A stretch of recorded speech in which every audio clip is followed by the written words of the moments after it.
We're going to have a Dodge commercial and possibly some NASCAR information posting up here today, and give you some good information as far as contacting the league and getting connected and joined up if you feel like racing.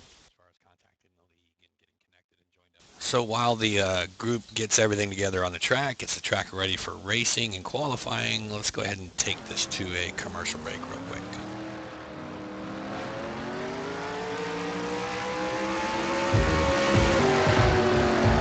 Start with an all-new award-winning car. Good.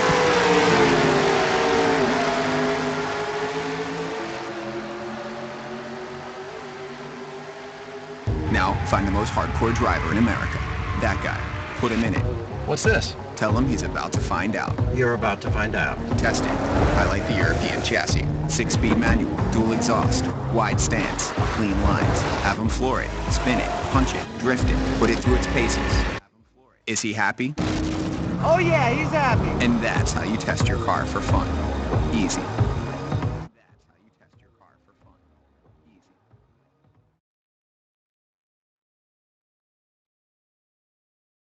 So if you're interested in getting involved in some of this online racing, a good place to go is TWA Racing.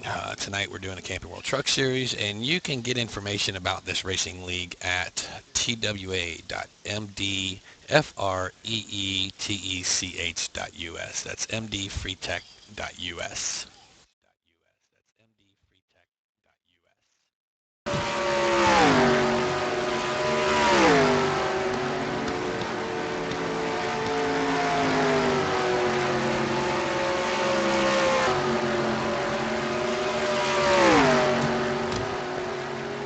Take us back live to the track and just see what these guys got going on for practice, as they still are under practice conditions. We're sitting up here in the beginning of turn number one, watching these trucks go by. They're coming into this corner about right now 156, 158 miles an hour. Of course, these speeds are going to pick up as soon as they start getting in bunches and start drafting with each other.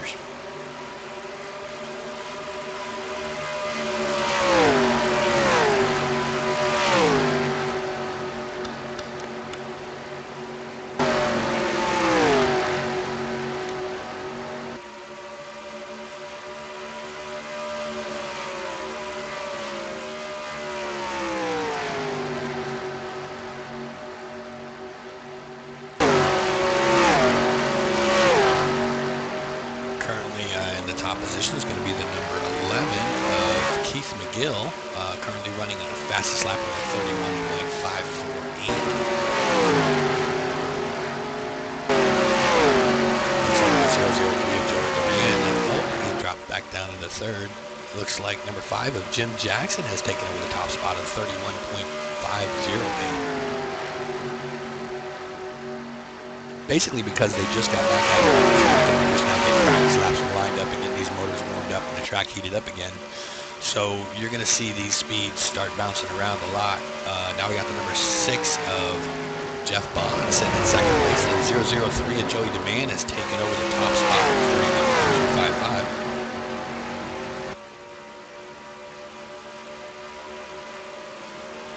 Joey looked like he had a little bit of a draft partner there.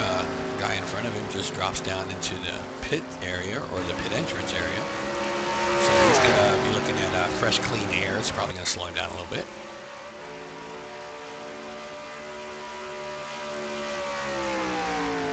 Last lap Joey just ran was 31.403.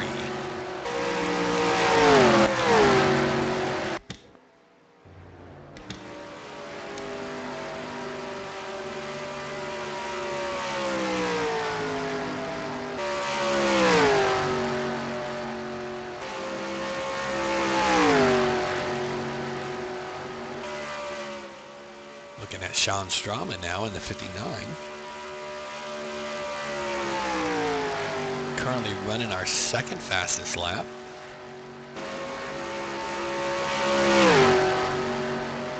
Getting ready to wind practice down here in just a little bit.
So it looks like these trucks are pulling into their pits. They're going to go ahead and get their adjustments made for their qualifying run, get out there and do some qualifying.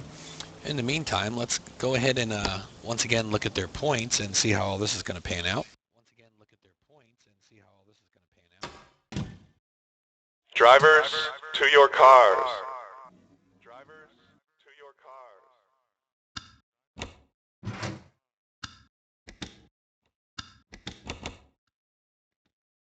In the meantime, while they're qualifying, we'll go ahead and keep an eye on their postings for qualifying times. Once again, Joey Demand is currently sitting in first place in points, followed by the number 6 at Jeff Bond. Looks like Jeff and Joey are basically tied for the lead right now. Third place is Matt Hatfield in the 00, 57 points. He's basically 8 points behind the leaders right now. Fourth place is sitting at Sean. Sean is back at 53 points, and he's 12 points back from the leader. Fifth place is the number 43 at Dean Woodward, sitting on 35 points, and he's 30 points back from the leader. So it looks like the top 4 is going to be the closest battle tonight. So might be a good idea to keep our eye on those guys, see where they position later on.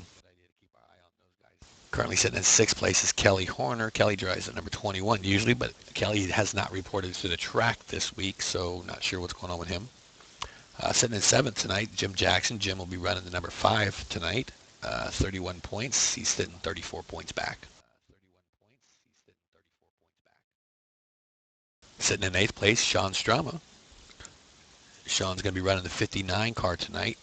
28 points and 37 points back from the leader. Sitting in 9th place, Kerry Stolnicker, another driver not reporting into the track tonight. He's only has 16 points and he's 49 points behind. And of course, your announcer, Rich Patton, I'm up in the booth tonight, so I'm not racing, and that's just the way this works. Make sure it gets out to all you guys, and we put on a good show for everybody.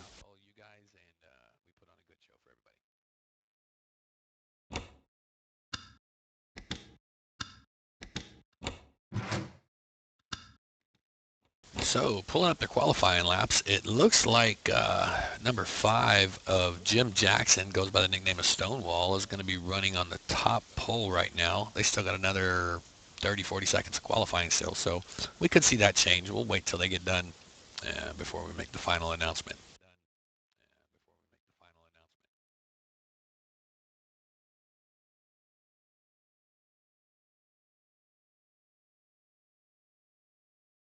We'll give a shout out to one of our followers tonight. We appreciate Steph32068 for the ad compliment, and hope you get to see a good show tonight.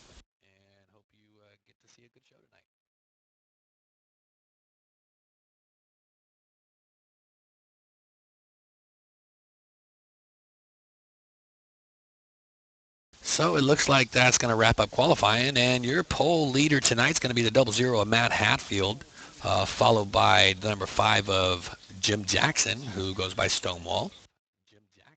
He's going to be on the first row outside, first car, second row inside lane. The number 11 of Keith McGill qualifies in 3rd place. 4th place qualifier is the 03 of Carson Krenz. He'll be starting second row outside. 3rd row inside lane is going to be the number 59 of Sean Strama, qualified 5th. Qualifying number 6 is the 015 of Sean.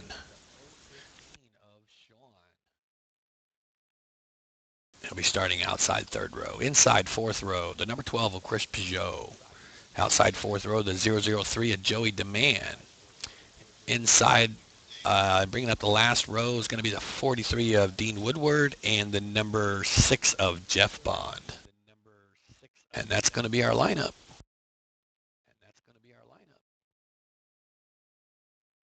So drivers are going to go ahead and enter into their drivers meeting, and we will get to one of our sponsored commercials, and we will get this race underway very shortly. So if you're just tuning in, thanks for joining, and we'll be right back on there with you in just a second. Enjoy these commercials.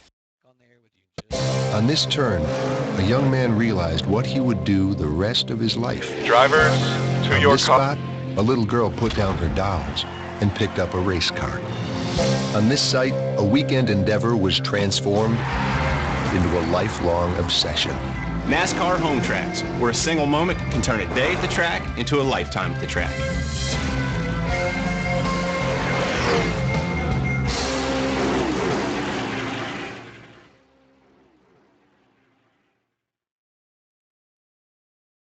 So while we're waiting on what's going on there, it looks like they may have restarted qualifying. I don't know if there was a glitch, maybe came across some issues with tech inspections or something. We're going to have to get wind of what's going on down there.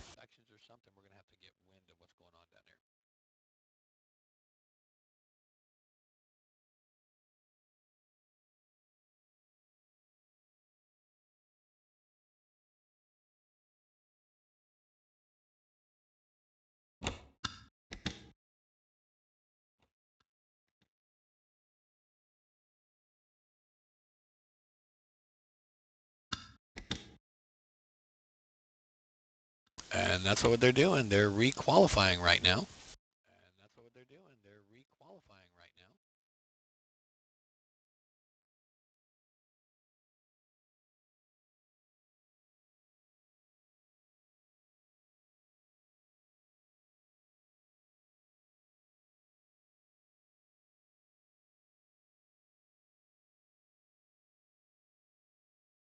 So just to give you guys some information, this is basically what happens to Lexington, Kentucky when NASCAR comes rolling in. So they, really interesting to watch, block off the entire roads. They pull all the haulers outside of town to the local Walmart parking lot, and then they basically shut down Main Street, and they have a hauler parade going through Lexington. Just because they've, it's such a small area and it's hard to get in and out of. So they basically do this because the last couple years they started going back to Kentucky. They realized how big of a traffic jam NASCAR brings with them when they come into Kentucky. So this is basically what Drivers, Lexington got to to your see downtown. cars.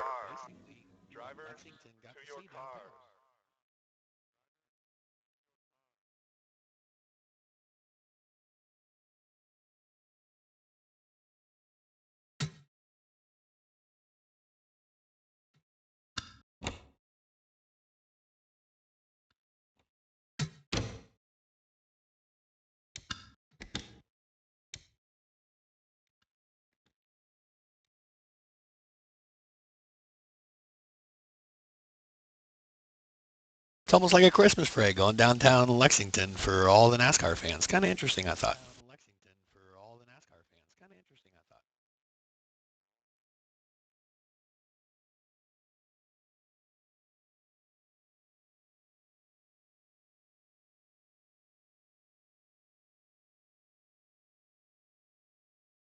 So with all that in mind, we'll talk about our sponsors a little bit. Of course, Sunoco Race Fuels, obviously the race fuel for all of NASCAR.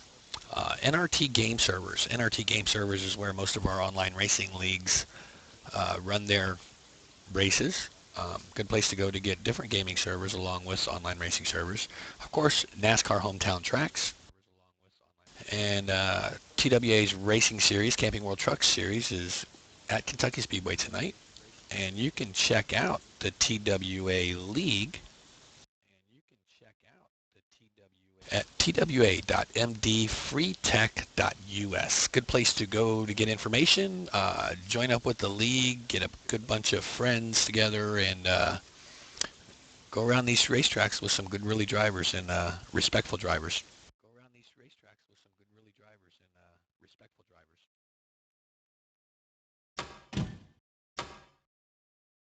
So we're getting down to the end of our third qualifying attempt here, it looks like. And the 015 is sitting on the pole this time around of Sean. And it looks like the number 5 is going to take the second place stop.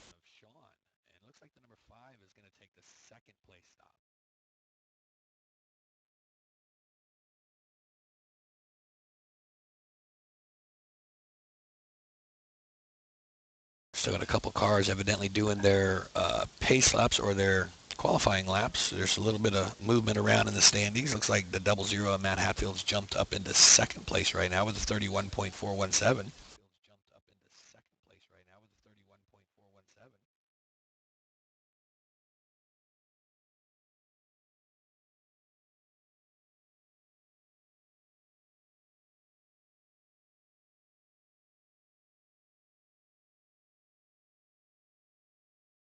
And that's going to wrap up qualifying.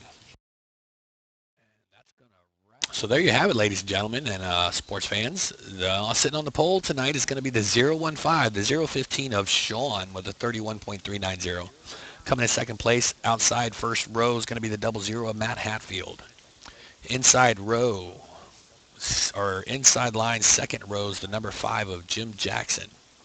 Outside line on the second row is going to be the number 43 of Dean Woodward. Inside row 3, the number 03 of Carson Krenz. Outside row 3, number 11 of Keith McGill. Starting in the 7th position, inside row 4, it's going to be the 59 of Sean Strama. Outside row 4 is going to be the number 12 of Chris Peugeot. Pulling up in the 5th row inside lane is going to be Joey DeMann in the 003 car. With Kelly Horner. It looks like Kelly Horner found his way out of the infield and got out on the track, so he's going to make it in the race tonight, it looks like, with the number 21. And then, of course, Jeff Bond is going to bring up the back of the pack with the number 6.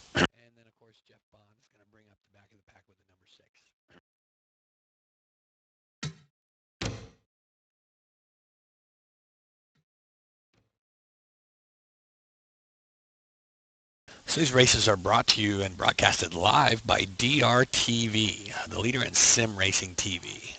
You can visit the new webpage for DRTV at ridgepatent.com/DinoTV. Really good place. We're going to host all of our previous or past broadcasts there. And you can also view these live at that website as well if you didn't want to watch through Twitch. But thanks for joining in for everybody that's out there, and hopefully we'll get this race going underway pretty soon. They're currently sitting in their driver's meeting right now. So once they get all that done and underway, we will get right back to it.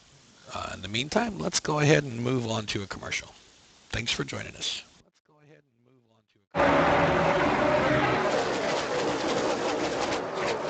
Maybe you know who we are. But do you know who we really are? We're ladies. And not so gentlemen.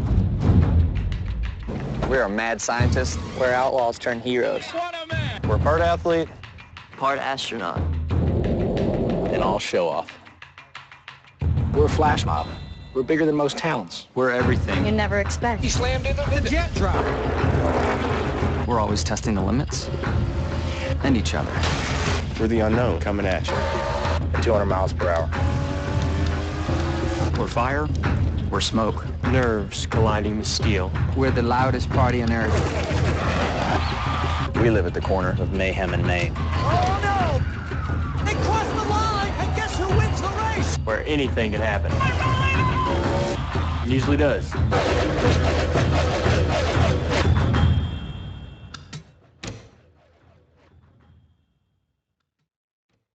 Back to you live at Kentucky Speedway. Still waiting on the drivers to get in their cars and start getting lined up out on the track.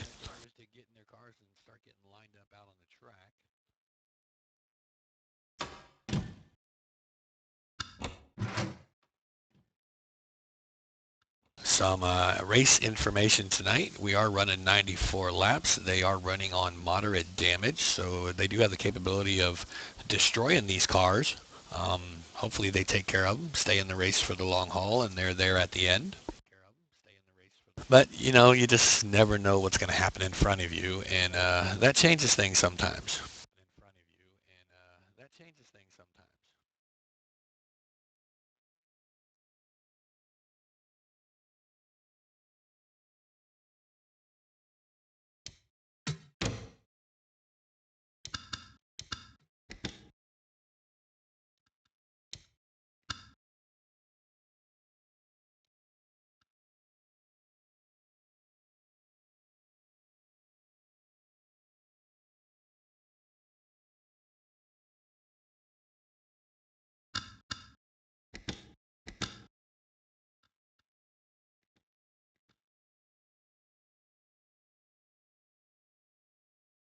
We are still currently waiting on the drivers. Might be some difficulty getting out of the garage, but they should be coming out here in just a few minutes. In the meantime, we'll go ahead and have a word from our sponsors.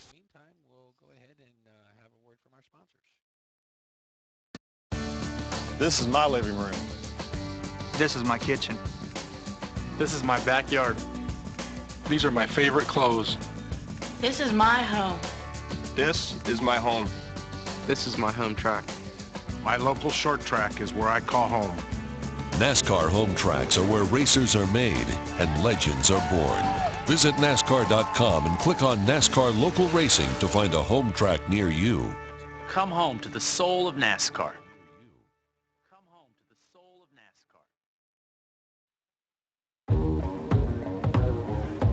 NASCAR. Start with an all-new award-winning car. Good. Now, find the most hardcore driver in America. That guy. Put him in it. What's this? Tell him he's about to find out. You're about to find out. Test it. Highlight the European chassis. 6-speed manual, dual exhaust, wide stance, clean lines. Have him floor it, spin it, punch it, drift it, put it through its paces. Is he happy? Oh yeah, he's happy. And that's how you test your car for fun. Easy.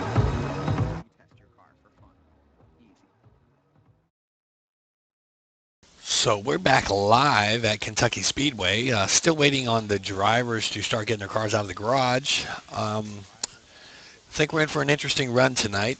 Some drivers are slowly getting out on the infield today. They showed up a little bit late, but it looks like they're getting their cars together and everything. We just need to get them out on the track and get this race underway. We're looking at 94 laps tonight. Let's see if we can check in on a couple of our drivers.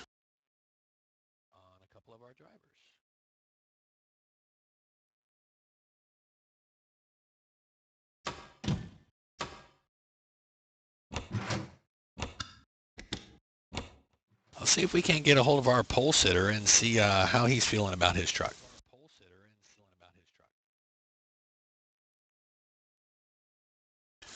Hey Sean, it's Rich up in the booth. You got a copy, buddy?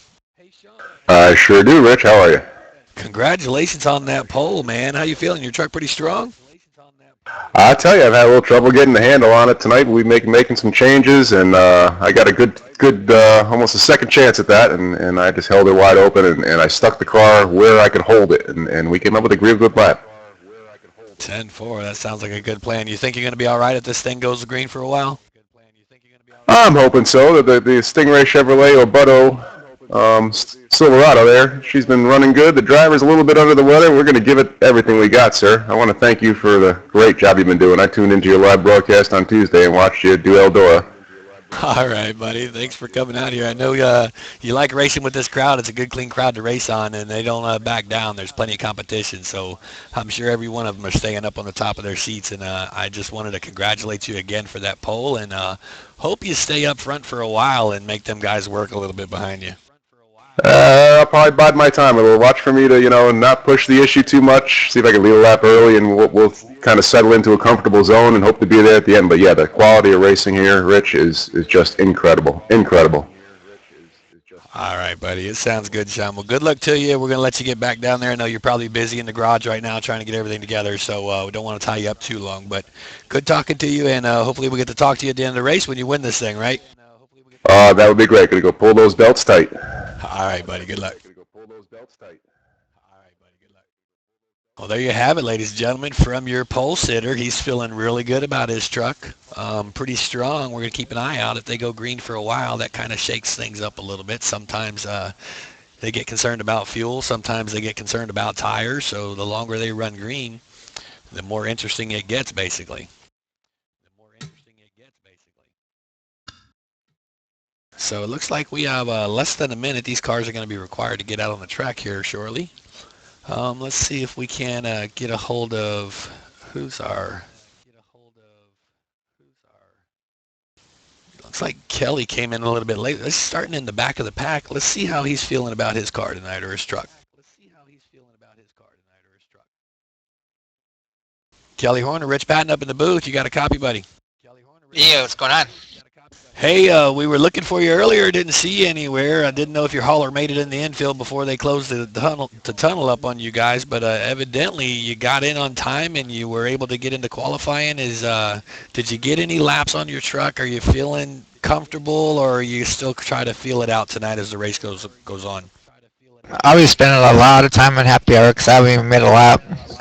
I fired the motor up and left happy or qualifying because I didn't even make the meeting. So um, kind of failed to qualify kind of thing because I was late. But we'll see what happens. I like this track. I'm familiar with the setup, so it should be a good race.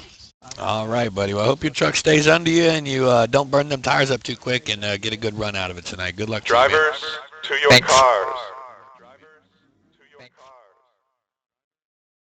Well, there you have it. They have officially called for the drivers to get in their vehicles, and I can see the trucks lining up on pit road now.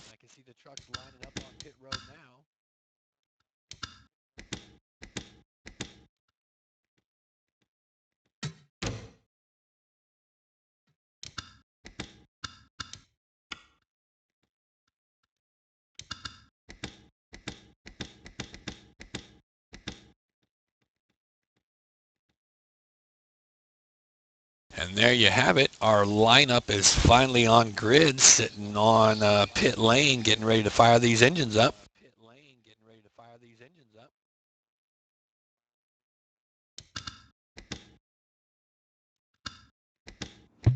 Is this on?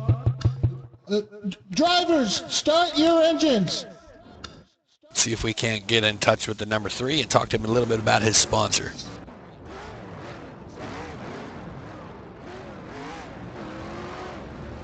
Hey Carson, it's Rich up in the broadcast booth. You got a copy, buddy? I sure do. How you doing? Pretty good. Looks like you're starting in the middle of the pack tonight. We're noticing you're not running with a sponsor tonight, so it kind of sounds like you're going to have to put on a good show tonight. Maybe pick up a new sponsor for next week, maybe? That may be. I actually have a sponsor. All right, 10-4. Could just be a paint scheme mix-up here in the broadcast booth or something. Maybe. But how you feeling about your truck tonight, buddy? I'm actually feeling pretty good, and I'll probably have a sponsor by next week. All right, man. Good to hear that. Well, you know, when you don't have them sponsors, it's important to put on a good show so you can pick somebody up, right? Oh, I'll do that at least. I can assure you of that. All right. Friends out here. All right, 10-4, buddy. Hope you keep that truck clean, and hope we see you later on up in the front of this pack, all right? All right, thanks, man. All right, good luck to you, Carson. There you have it. It just sounds like just a paint scheme issue, possibly. We'll see what he's riding around in next week, but tonight we'll keep an eye on him. He's in a solid red number 3 car. That's Carson Krenz.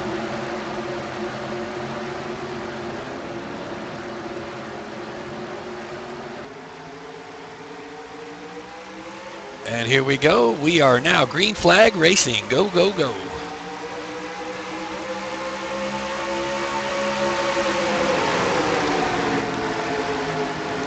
Oh, and we got one around. Looks like the number 11's going around. He gathers it back up. I didn't see him hit too much that was too solid. That's probably going to put him under a caution.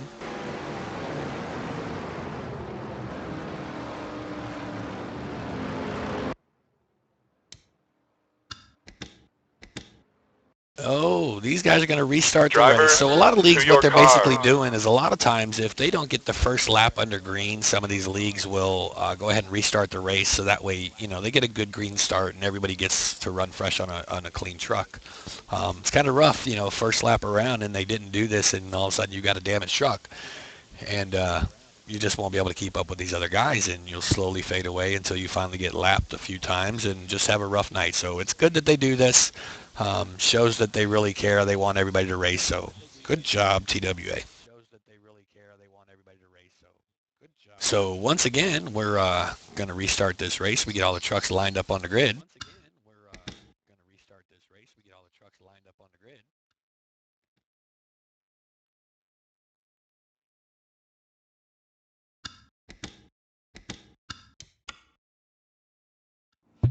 Is this on?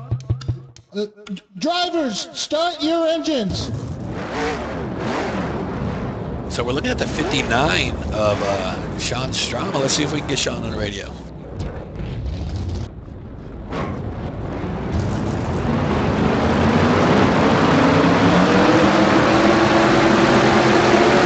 Checking in a little bit there on the radio issue right now. But here we go. These cars are getting lined up out on the track. And And once they get lined up, pace car should be pulling off the track, and we're going to get this thing underway again.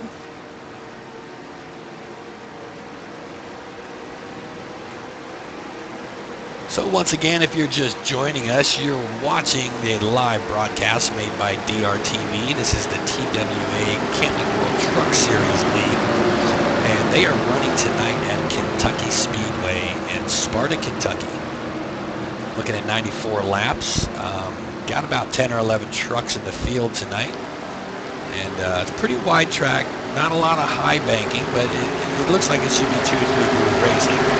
Just have to feel it out as the drivers get around and get their trucks settled in. And pace car pulls off. We're getting ready to go green flag racing.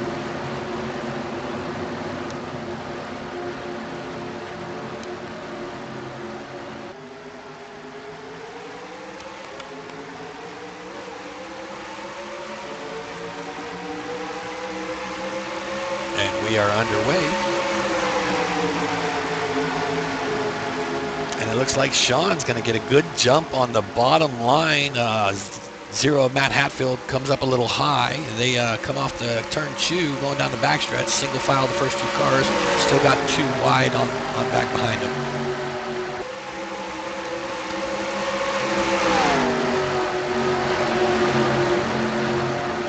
And we've got the number 5 of Jim Jackson spun coming off of turn 4.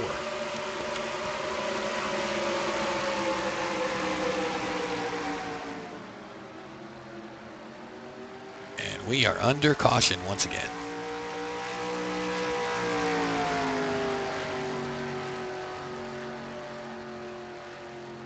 I don't think Jackson hit anything that time going around, so let's keep an eye and see what happens if they are going to restart this or if they're going to let this one ride. Usually most leagues will only restart the race once, but sometimes you never know.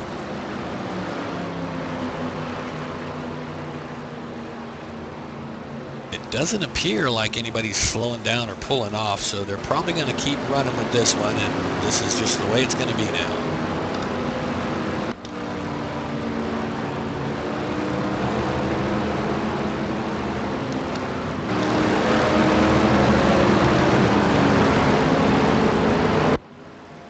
Looks like the 0 of Matt Hatfield is going to go down the pits, and that's going to change the field up a little bit.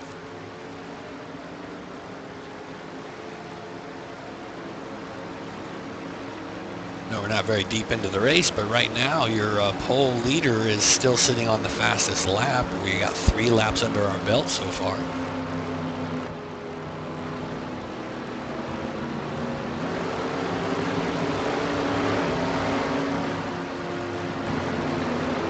Let's see if we can get Jim Jackson on the phone or on the radio and see what happened to it. Jim Jackson, Rich, up in the booth. You got a copy, buddy? Yes, sir, I do. Yes, sir. So looks like you back end just got out from under you coming off turn 4 there a little bit. It doesn't look like up here in the booth. It didn't look like you hit anything solid. You think your truck's going to be all right? Yes, sir, it is. Yeah, it got out. I just got on the gas a little too quick. I should have waited a little bit. And but I just did a 360, went in the grass and come out, and not a problem. I put new tires on just in case, that's all. Man, it's probably a good idea. Sometimes you spin these things around and get flat spots in, man. Might not be noticeable to the average Joe, but you notice it out here doing 160 mile an hour, don't you? Most definitely, yes, sir. And I have them in the back of the field, so it doesn't hurt me position-wise. There you go, there you go. Well, at least you kept it out of all the hard stuff, and hopefully it doesn't have too much damage other than just some grass cut up in the air dam or something. And hopefully you get it under control and get that truck back up towards the front tonight. Thank you very much, and I hope so too. I'm just going to take it easy and see what everything comes up. I'm not going to get in a hurry now. There you go, Jim. Got a long way to go, 90 plus laps still, so we got a long time to go. Yes, sir. Thank you very much. All right, good luck, Jim. Well, there you have it. Just got a little loose coming off turn 4. The rear end comes out from under him. Good thing was he didn't hit anything solid and just took it down through the grass. Probably tore the grass up a little bit. Probably got some grass caught up in the radiator and the air dam and all that. And they probably cleaned it out for him, gave him some 4 tires, topped off his fuel, and took it back out on the track.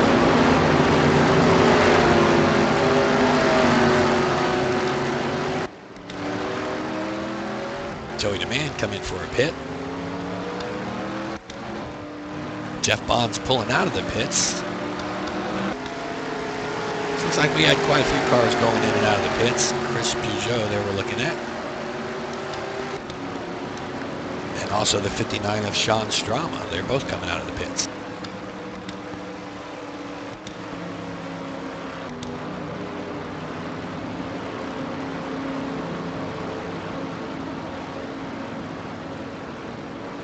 And there we have the 21 of Kelly Horner. And the 0 of Matt Hatfield coming out of the pits. We're actually going into pits. And that tells me they're probably thinking fuel strategy. I know it's early in the race already, and you know, you would think, well, what does fuel have to do with anything now? They should still be on full tanks. But the way that it works basically is you don't think about what you have now, you think about what you have to deal with later. And in the long run, these guys getting fuel here after everyone else is going to give them an extra lap or two longer than everybody else is going to be able to run. So it turns into a chess match with fuel.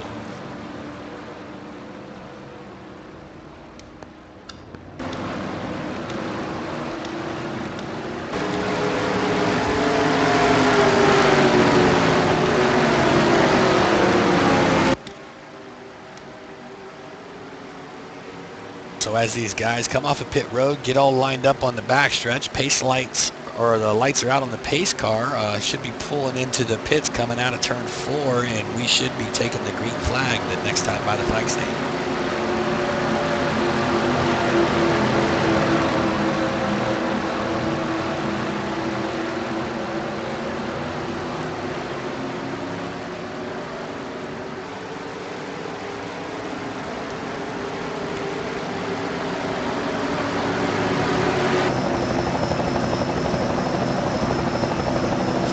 Sky view, we can get a good idea of, you know, how much room these trucks actually have and what's going to take place as they dive down into 100. They might get up to 120 mile an hour before they get there. And we are green flag racing.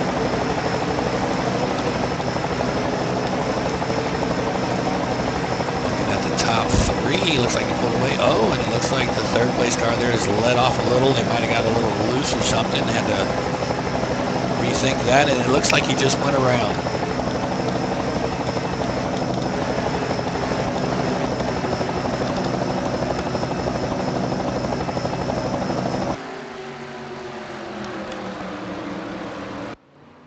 That would have been the number 11 of Keith McGill. Looks like a lot of smoke back there in the corner. Hopefully he didn't hit too much and just flat spot his tires. He's going to obviously take it down pit road and see if they're going to fix some damage or get at least 4 new tires, get rid of them flat spots, and get back into this thing.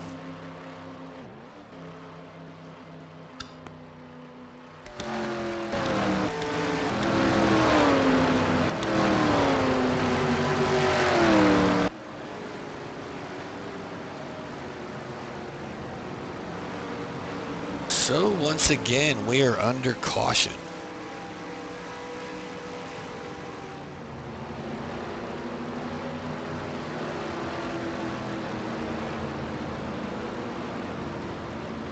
Looks like we've gotten about 7 laps in, or they're on the 7th lap right now.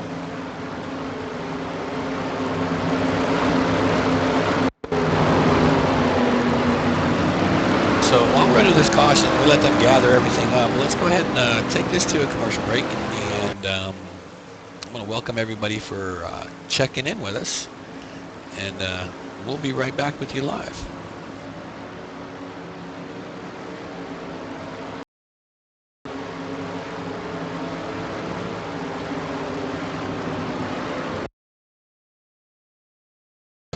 On this turn, a young man realized what he would do the rest of his life. On this spot, a little girl put down her dolls and picked up a race car. On this site, a weekend endeavor was transformed into a lifelong obsession. NASCAR home tracks, where a single moment can turn a day at the track into a lifetime at the track.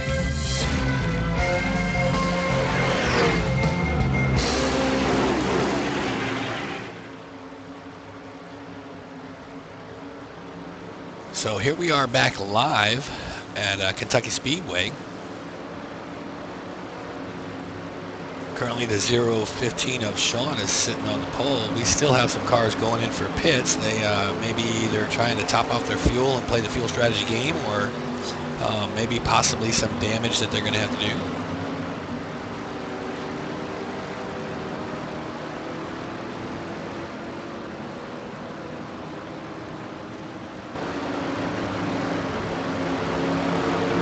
Let's see if we can get Keith McGill on the radio and see what happened to his truck, see if he's going to be all right.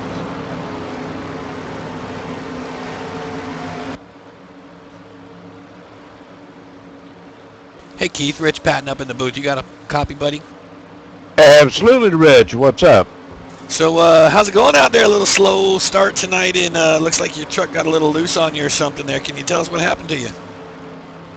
Oh, yeah, she broke loose a little bit there on the start. No harm, no foul. Didn't hit anybody, didn't hit a wall, so we're good. Sounds good, sounds good. It's kind of like the same thing the number 5 of Jim Jackson pulled off. You think maybe the track just needs to get heated up or get some rubber down and everybody, you know, calm down till the tires heat up maybe? I think so. Everybody just needs to calm down. We get used to the track and to get some rubber down, we'll be fine. Sound for good, buddy. So you're feeling pretty good about your truck? You think you're going to be a contender later on in the race? Oh, I think we're good to go. All right, buddy. We'll let you get back down to it. I see the pace lights are still on, but you just never know, right? You got that right. All right, Keith. Have good a luck good to one, you. and thank you, sir. All right, buddy. Well, there you have it once again. Same typical spin as Jackson had earlier, right through the corner. Looks like the rear end just gets out from under him, slides down through the grass, doesn't hit anything solid, so shouldn't be too much damage. And they're obviously, you know, got the dirt cleaned out of the grill and put some new tires on there to get rid of them flat spots, and he's back out on the track and getting ready to go at it again.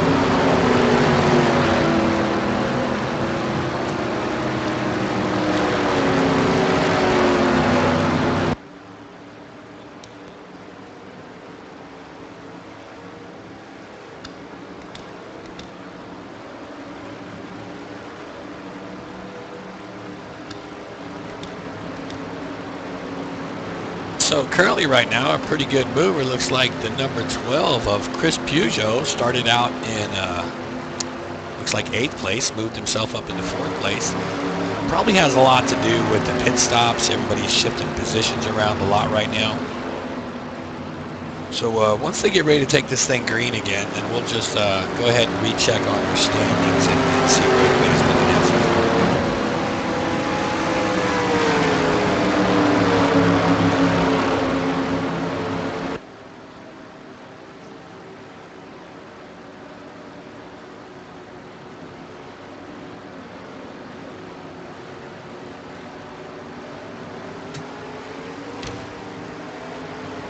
Looks like the lights are out on the pace car, so he should be diving in the pit lane coming out of turn 4, and then we should see this thing go back to green flag racing.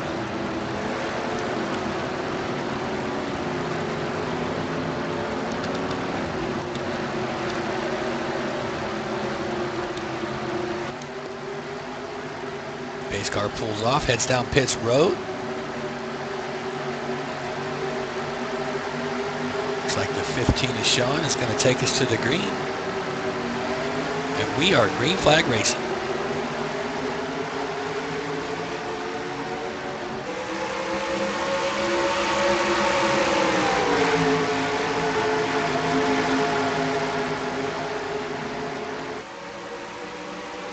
Everybody's looking pretty solid coming out of turn 2. Going down the back stretch. Leaders died down into turn 3. Everybody's pretty much single file line. Looks like the 43 is looking a little low. 12's running a little low too. The first and third place cars looks like they're running a little higher groove in the corners. Looks like the top 4 are pulling away from the other guys a little bit, so it could get kind of interesting down towards the middle of the field and towards the back for them to be able to keep up with the leaders.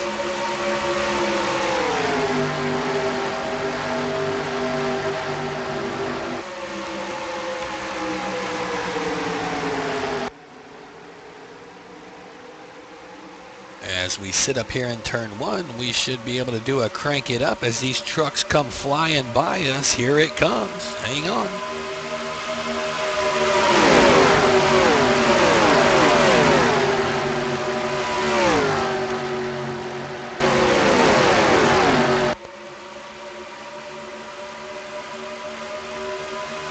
There you have it. This group of trucks is hitting 176 to 178 mile an hour going into the corners. It looks like the 43 is trying to get low on the 15.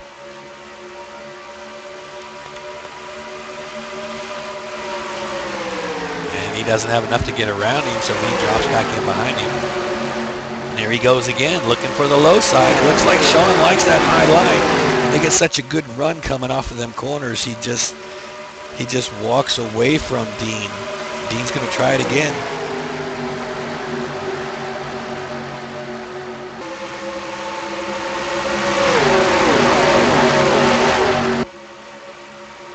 And once again, the high side prevails. You get such a good run coming off the top of these corners that the inside guys just have their work cut out for them to try to make up that run.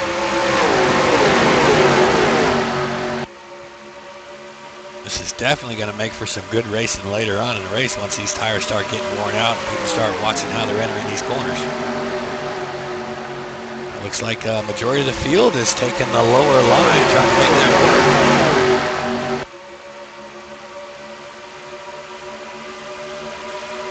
Looks like everybody's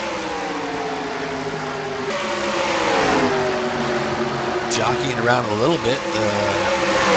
First place is still the 15 of Sean. Looks like we got the number 6 of Jeff Bond around. Doesn't look like he hit too much.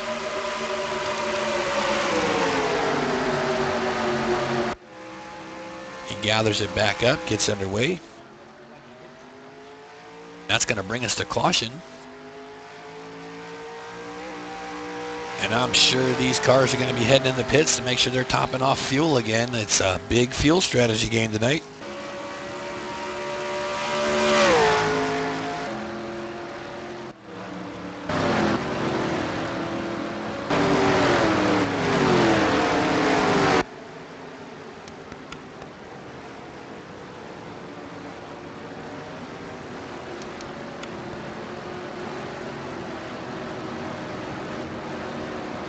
And it looks like a whole bunch of drivers are coming down pit road.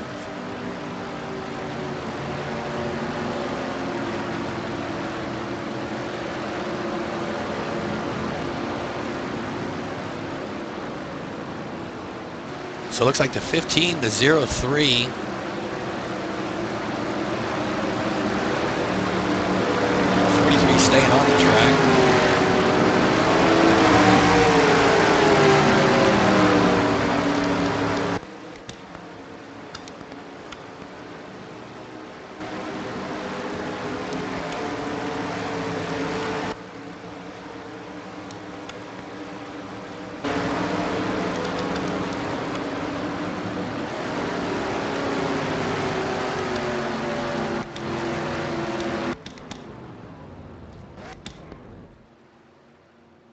So there you have it. The 15, the 0, the 03, the 12, and the 3 are all in getting pit stops.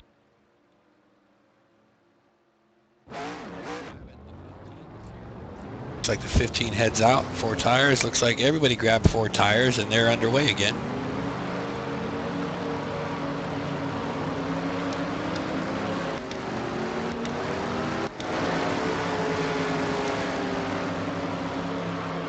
Jeff Bonds in his Xbox number 6 truck, pulling up the rear of the field. Looks like he's going to go in the pits. Let's see if we can get Jeff Bond on the radio real quick. Jeff Bond, it's Rich up in the booth. You got a copy, buddy? 10-4. It's getting a little rough out there. We see a lot of guys getting a little loose. Didn't quite see what happened to you. Just caught it off the corner of the camera and went back and checked up, and you'd already recovered. Did you hit anything solid, and how's your truck feeling? No, we didn't hit anything. It's the bottom of the track seems to be a little looser than the top and middle, and the way the setup is, if you get pinched down there, you've really got to get out of the throttle. 10-4, I hear that. We were seeing it with the leaders up front. It looked like they were trying to make a run at each other, and the bottom row just cannot deal with that top row's run. He got shut down coming out of the straightaways every single time. So I don't know if that bottom's going to be it for a while, you know? No, until the track comes in, I think you're going to have to run the middle or the high lane, and then maybe toward the end of the race there'll be enough rubber down there to where you can make it stick. 10-4, I hear that. Well, the good news is I guess you didn't hit anything too hard. They can replace them flat-spotted tires and get you topped off on fuel so you can get back into that fuel game. And hopefully we get to see you up towards the front later on. 10-4, buddy. All right, good luck to you, buddy. Thank you. So there you have it. Jeff Bond pulled that caution off. Didn't hit anything solid.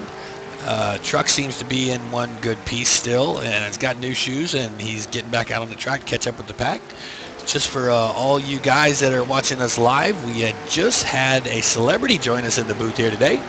So I want to welcome J-Rock up in the booth. Buddy, how you doing? I'm doing okay, Rich. You got a little bit of copter lag. I jumped on a flight or whatever from the event they had in Eldora, 'cause working out some details there, and got here a little late, obviously. 10-4, that's okay, you know, because, you know, it's been kind of a slow start. We're looking at 4 cautions already. We're only on lap 19 and 94. Good thing is nobody has hit anything to really mess their truck up. It's just been getting loose and sliding through the grass and replacing tires. So I think we still got a lot of good racing to go. That's good. I don't know if they had any rain over here, but they had a heck of a system come through there. That's what held me up in there. Had some storms coming through there, so I was wondering if I was actually going to make it here. Well, at least you made it, and you can hang out with the race, and hopefully all the good stuff is still to come, you know? Good. Looking forward to it now. Track looks dry. It's drier than where I came from, anyway. Yeah, the problem that they're having is you know, I talked to a couple of drivers already that caused these cautions, and the problem that they're having is that bottom row, it seems like it just doesn't have enough heat or enough rubber on the track, and it gets a little loose. And if the top row is pinching them down any, once they get out of it, it upsets the car just enough to get them unstable, and they just can't hang on to it down there. It sounds to me like they just need to add a little bit of Kentucky windage. There you go, buddy. That's what they need.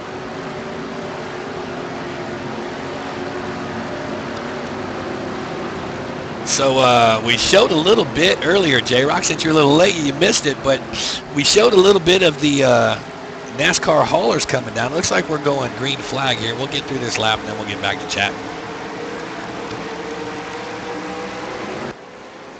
And we are back under green.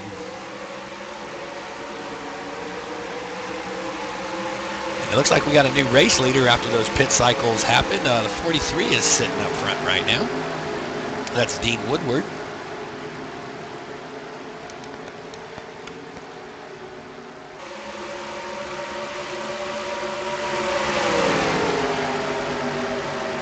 And he's looking pretty solid. It looks like the 15 of Sean has dropped back just a little, but he's still staying in there. He still likes that high side. It looks like most of the faster guys are running in the middle of the high. What do you think, J-Rock? Yeah, that's what it's looking like so far. That low line, I guess, maybe is not where you want to be. We got a good battle going here for second place. It looks like Matt Hatfield's trying to run that inside line, but once again, the 15 on the high side just gets a run, and Matt just can't get up there.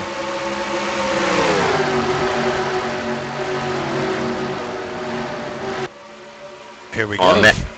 Matt will obviously know that now. Sorry there, Rich. I think now that he knows that that's not possible or whatever, he knows what. But there's still a lot of laps left in this thing, so. Yes, there is. Yes, there is. It was really ironic just now. The 15 just darted down with a good run. Looked like the 0 was going to try to follow him, and we're back under caution. I wasn't sure what happened there.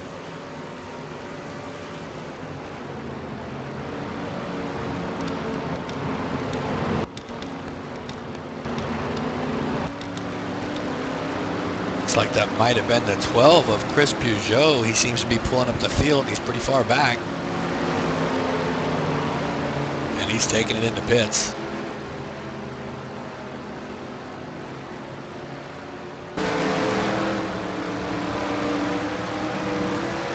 Not seeing any damage on that truck, J-Rock. You want to try to see if you can get a hold of him?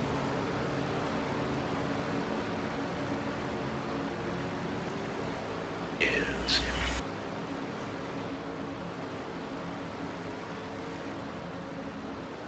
J-Rock, you got Chris on the radio? Yes, I do. I just had a little difficulty. Chris, you got J-Rock here up in the booth here. How you doing, buddy?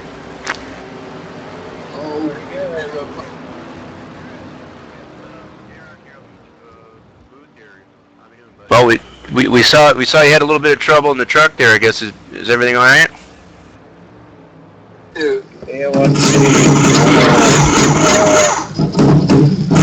Told me to go ahead and go low, and then I don't know. Don't go hard. Miscommunication. I see. Well, it sounds like they're banging on it pretty good there. Hopefully, maybe they can get it fixed there for you and get back out there and keep this thing running, huh?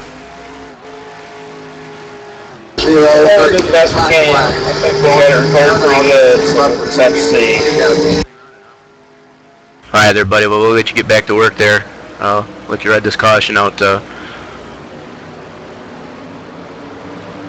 there you have it. Sounds like they were working hard on that car. Had the hammers beating it and everything, huh? Well, they had the sawzalls and everything out.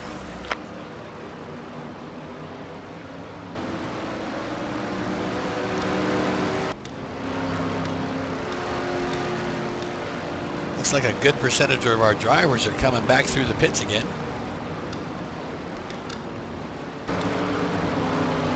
I think the fuel, you were talking about fuel strategy, I think there earlier, Rich. This track will do that too. It's like you're lucky if you can get about 20 laps. I think even with all these cautions, it just, I don't know if it's the Kentucky windage or what it is here, but it's like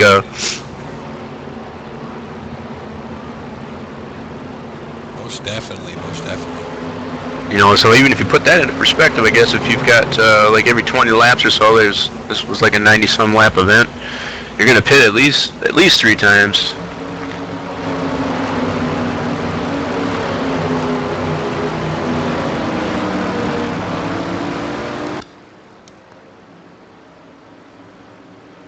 I think they've already done so. I think already. I think this is what, the 3rd caution. This is gonna bring out caution number 5. Oh my goodness. Yeah, seeing that. I know not all the trucks pitted, I guess, on every caution there, but yeah. And you know, earlier I was making the comments because I didn't know that we were going to be doing, you know, back-to-back cautions. You just never can tell in this sport. But you know, when they were taking pits earlier, we had some trucks going in, some trucks not going in.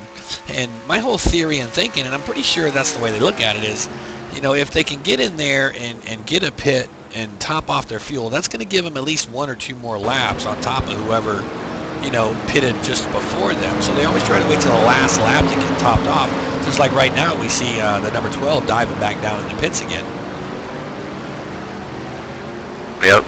Every little bit counts. It's like I said. I know I've seen this track in the truck series particularly. I'm not sure about the other series, but the trucks don't seem to get as good mileage. It doesn't really seem to matter. They're lucky if they can squeeze 22 or so laps out of it, then they're doing something right. I hear that. Tires aren't usually so much an issue as it is fuel.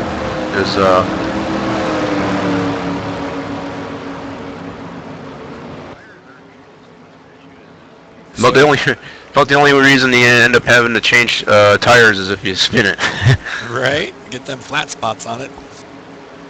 It looks like the pace car's lights are off, and they're going into turn 3 now, so we ought to be watching that pace car jump off the track coming out of 4, and then our leader, that's 15, is going to take our green flag shopping again.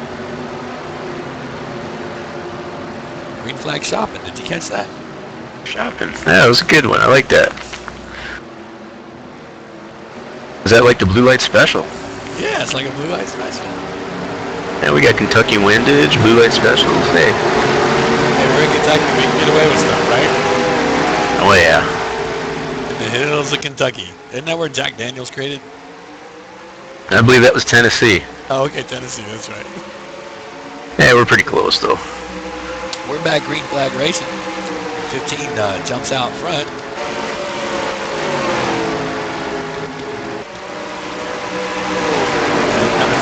Carson Krantz is sitting in second place right now, followed by the number 5 of Jim Jackson. Let's see if Carson's going to get a run on Sean and see if he's got any fun. Jackson looks down low inside of... Oh, and Jackson gets loose on the apron. He comes back up the wall with it in front of some other cars, and it looks like we've got a truck with black smoke coming out of it. I think he might be done. Yeah, that didn't look too good there. Yeah, the number 11 of Keith McGill, he's smoking up bad. He don't get off the track, they're going to black flag him for sure. He ain't moving too fast either. I don't know if he can get all the way around again. He's probably got to cut through the infield there.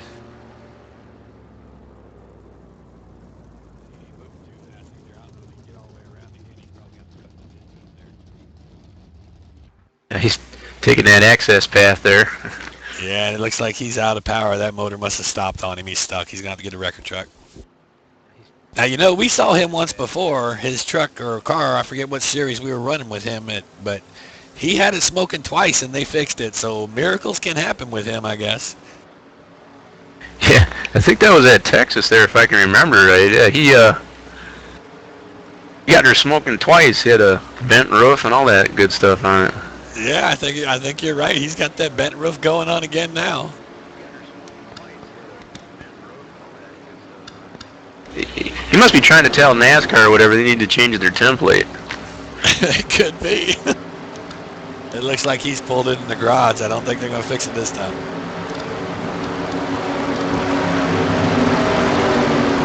Well, it looks like the nighttime is starting to cast over on this track here, so I might add a little change into the track and all that as far as temperature and the way these trucks handle. You got that right. It definitely makes a difference. I mean, I know you've been around a lot of tracks and watched a lot of racing and everything, but I think, you know, once we get into these night racing and we get that cooler air, it lets these trucks breathe, and it's a different race.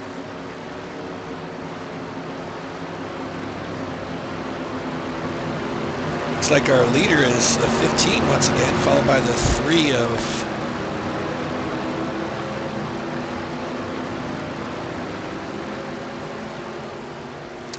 Carson Krantz. I lost my lineup sheet here for a second. Thought they were going in pits. Looked like they stayed out. 59 has made his way up into 3rd place now. 59 is driven by Sean Strama.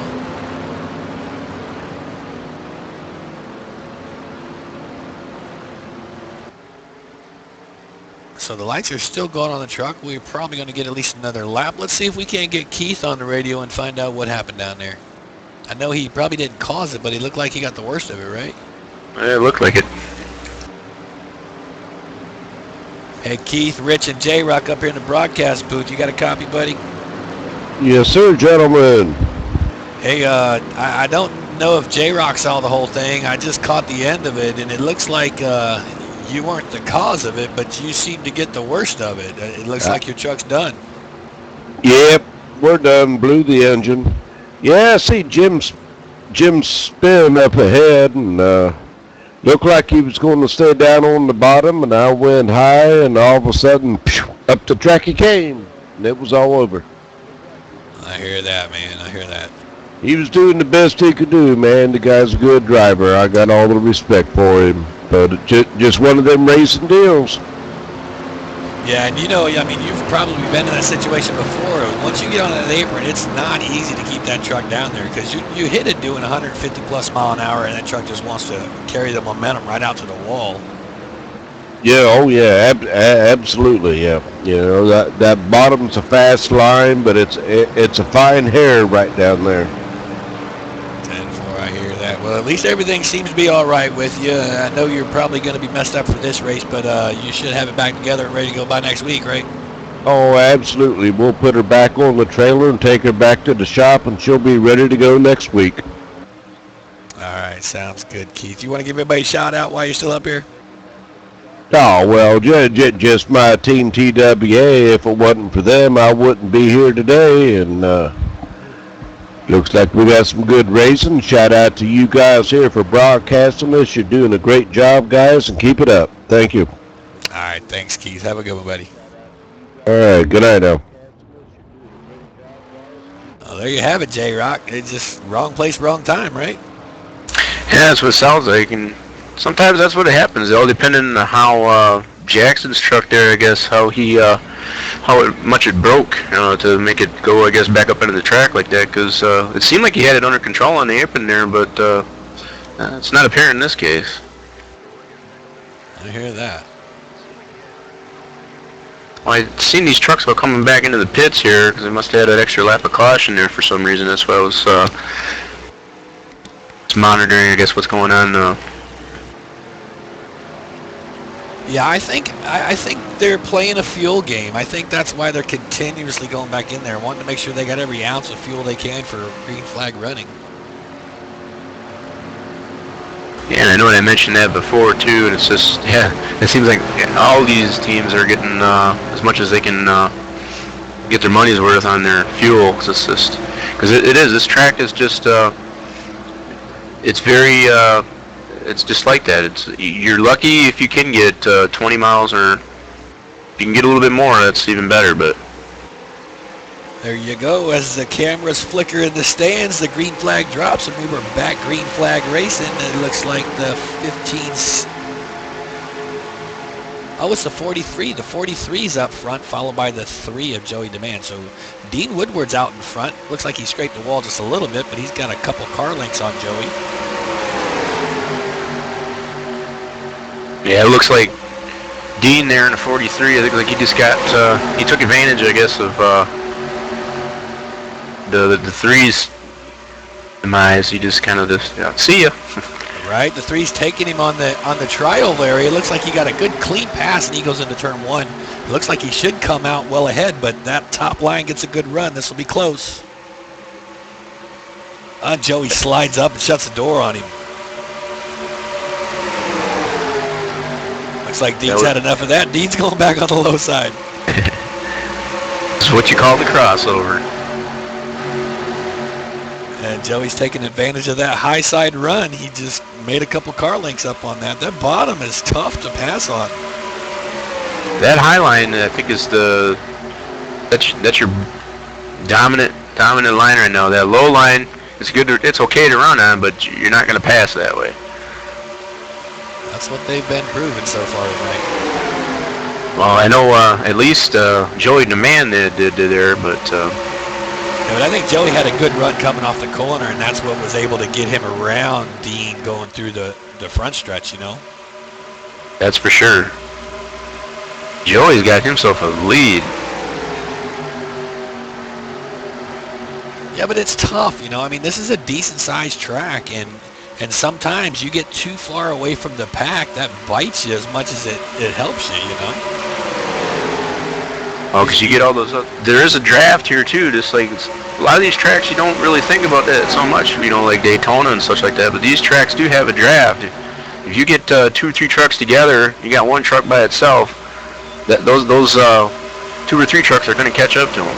Yeah, and that's kind of where I was going. I mean, if he gets too far ahead of them, and he's out there in his own little wind tunnel, you might say, and these other guys, they got 5 cars together here, so if they teamed up, they could just freight train Joey in a lap or 2. Yeah, I'm sure Joey's aware of that too. It's like so. Yeah, and he's not pulling ahead anymore. I think he just got a good jump. It looks like Dean might have closed the door up a little bit with him. Yeah, they're starting to close in up on him, but I think he's going to realize that he's going to have to. He'll have to defend that position. Right now, he's just kind of riding.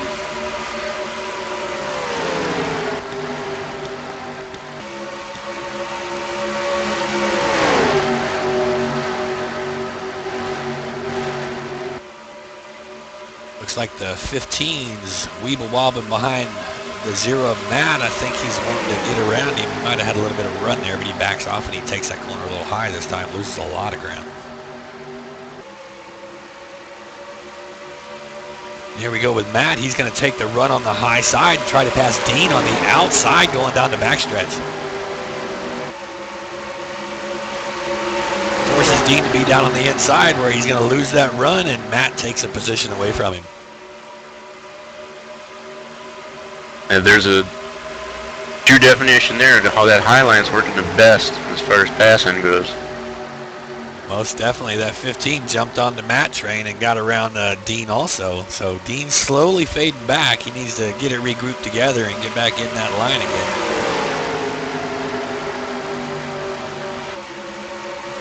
Looks like Matt Hatfield's got his eyes set on Joey. He's gaining up on him.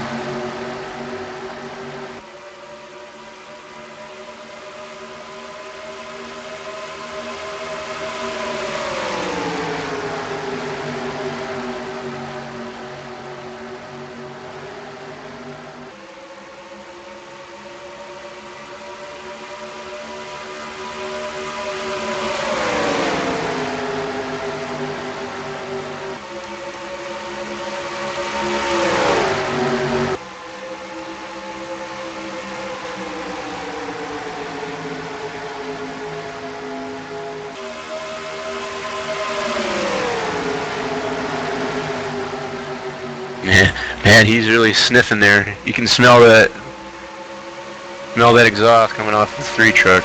Almost definitely. And you know, we've talked about him before. He is always a competitor, always up in the top 5. He's definitely one to watch as long as he doesn't put too much damage on that truck. Yeah, it's that 0 truck. He's always up there. It's like, yeah, from track to track, it just usually depends. It depends on how well he qualifies and whatever. But he's usually almost always there at the end. That's I think we talk about that all the time. Sometimes sound like a broken record, but that 0 truck is strong. He's usually fast, and he's always in contention. We got our camera set on Joey right now, the number 3. I pulled up the fastest laps right now. Your top lap leaders, the number 21 of Kelly Horner's running about a 31.085. But surprisingly, the second fastest truck on the track right now is Joey Demand, your race leader, with a 31.147. But Matt is right on his bumper now. Joey's about to have his hands full. Most definitely. I mean, Matt, he's a clean racer. You see him a lot of times in these events, but at the same time, it's, if you don't tend to get the point that he's faster than you, he'll let you know.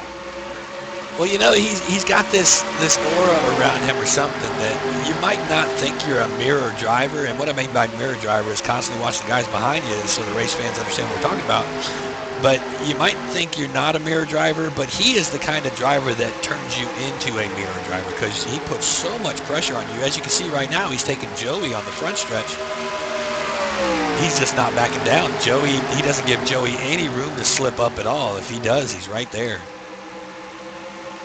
Oh, those guys are neck and neck going through turns 1 and 2.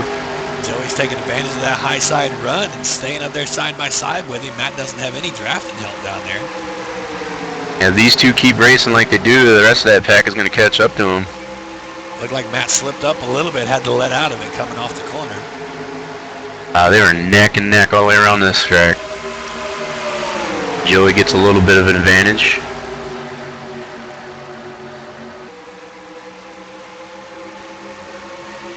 They get back to single file racing. It looked like we were going to go too wide, too deep, at least there for a minute or so, but they got things back under control and calmed down, and everybody's lining back up again for a little bit.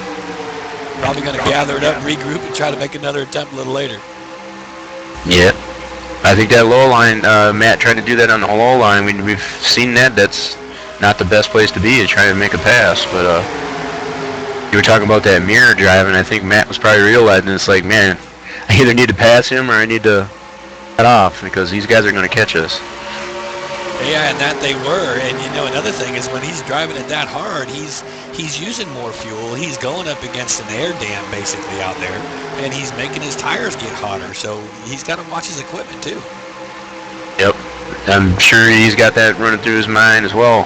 The fuel is, when you're racing that hard, you got to learn to say when. If you can't complete the pass or whatever, and in a given amount of time, then you need to know enough to let off.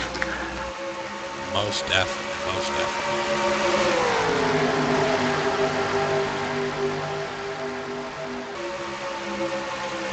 So we're currently sitting on lap 48 and 94. This is going to take us to lap 49 once they take the flag or the flag stand here.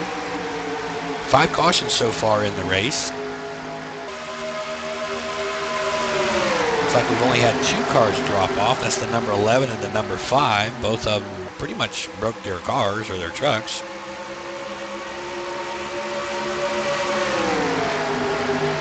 Got a couple guys pretty far back in the field. The number 6 of Jeff Bond is sitting 10 seconds back, followed by the 59 of Sean Strama. He's currently 14, almost 15 seconds back from the leader. Wasn't the six truck of Jeff Bond, was he our pole sitter? No, actually, today's pole sitter was the 015 of Sean.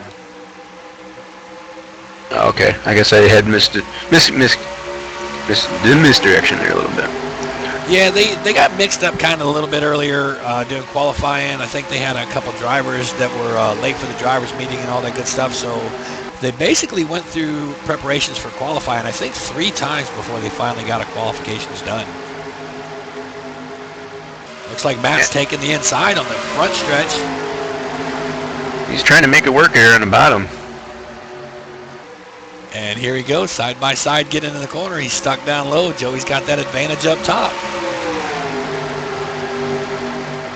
How that's going to be amazing if Matt can pull that off on the bottom. That just has not shown to be the dominant groove you want to be in. Yeah, most definitely. Not without some help or that high line goofing up and going a little too high or something, missing their marks. Exactly.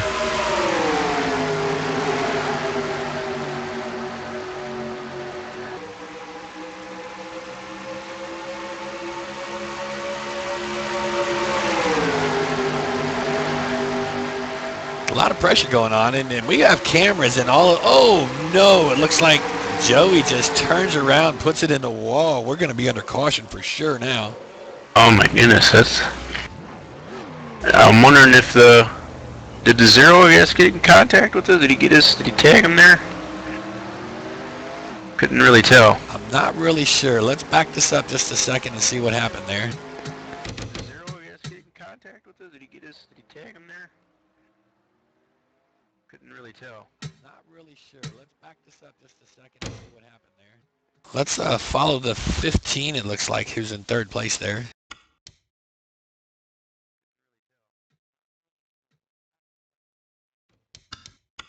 Let's follow the 15, it looks like, who's in 3rd place there.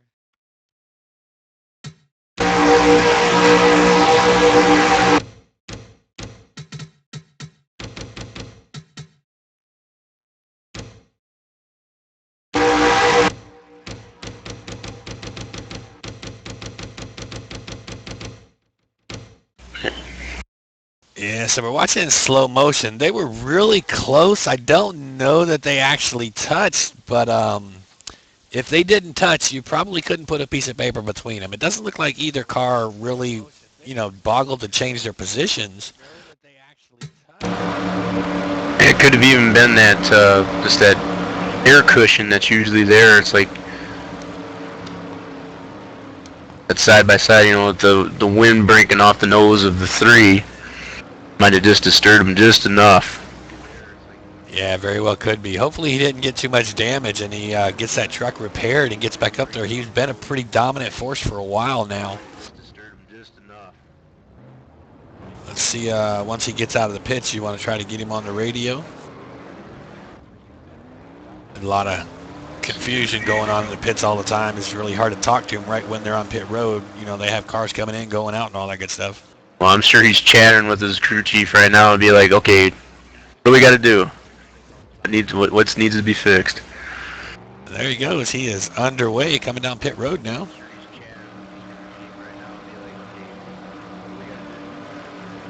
I think I got you connected to him, J-Rock. Hey. Joey, J-Rock up here in the booth here, man. That truck, did you all right there, man? Yeah, we're all right. We banged a couple of pieces out, and I'm not sure what happened. But we'll get back up there. We're all good. The number 3 Blaze truck is still rocking, and as long as we're running, you know what I mean? Well, that's good to hear. Yeah, that was some pretty exciting racing watching there, man. Hopefully you can get back out there and show us a little more of that. Thank you. Yeah, we plan on it. Right up there. Get back up there with Matt and them, and go back to that 2-wide racing that made this track so well, so famous. Oh, there you go, buddy. Well, I'll let you get back to work there, man. We'll see you at the end of this thing. Thank you, sir.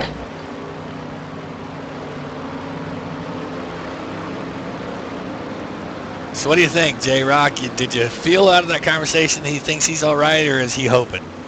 Well, I'm sure they're probably hoping. You just never know. I think it didn't look that bad. I mean, he didn't nose it into the wall. But I think going under pits like that or whatever, you can't tell necessarily. I mean, you can see, right in front of you as far as at face value. But it would be interesting to find out, I guess, if later on we'll see as this race progresses. Yeah, it's always going to be a hurry up and wait game. Looks like number 6 was your race leader for a moment under cautions. Jeff Bond's pulling down in the pits. Going to go ahead and probably top off and get some tires. I'm sure you want to get them valuable points for leading the lap. Oh, most definitely. This league and this series are points racers, so every led lap, every race attended, it all matters to these guys. It's very important.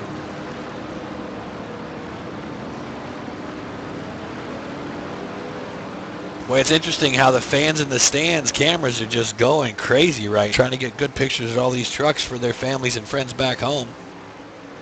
Well, there's a lot of action going on there. I mean, they've got this, a lot of these tracks like this one here, I think they're all owned by the same corporation there, Bruton Smith. He's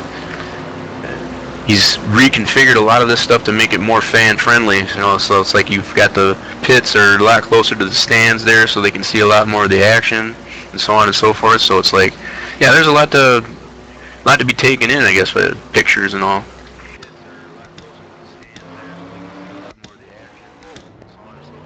Well, the interesting thing is, I mean, Kentucky's gone a long time without NASCAR being there, and these last year or two with Kentucky being back on the schedule, it's really sparked up the whole city and every surrounding city that NASCAR is back.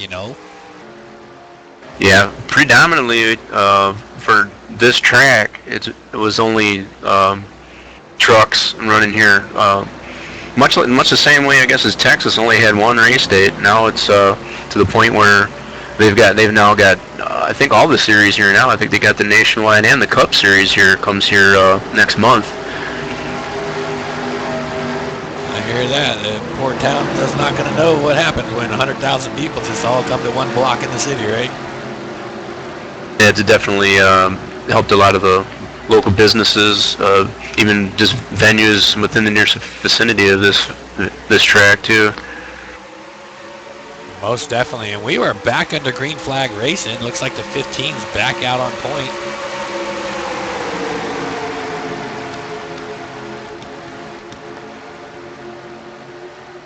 After some pit stop cycling, looks like the 0 of Matt Hatfield is back at the back of the pack. So he's going to have a ways to go to get back up front. See, I don't think he had anything happen to his truck. I think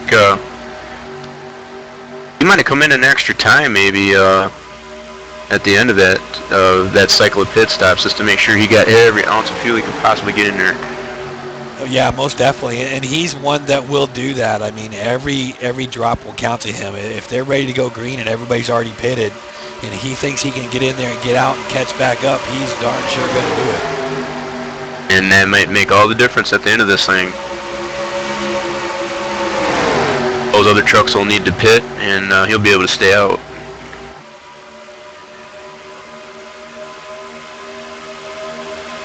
So we're finally knocking these laps out. Looks like they almost bumped a little bit there between the 03 and the 0, but they gathered everything back up. So we're sitting on 59 out of 94, and we got a big one on the back. Looks like somebody spun Dean, and it's got the number 6 involved, the number 59 involved. Oh, that's not good. The 6 was going backwards down the track. That's not good on the motor and Cheney. Hopefully he was clutching that thing, right? Oh, I don't even think that would have helped. I've seen it so many times, you know, they get spun and they start rolling backwards and they just mess it up, and next thing you know, 10, 15 laps later, their motor and Cheney goes. Yes, it does.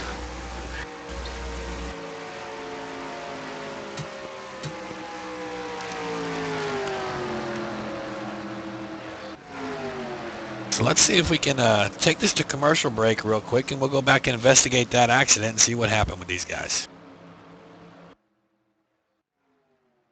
So let's see if we can take this to commercial break real quick, and we'll go back and investigate that accident and see what happened with these guys. This is my living room. This is my kitchen. This is my backyard. These are my favorite clothes. This is my home. This is my home. This is my home track.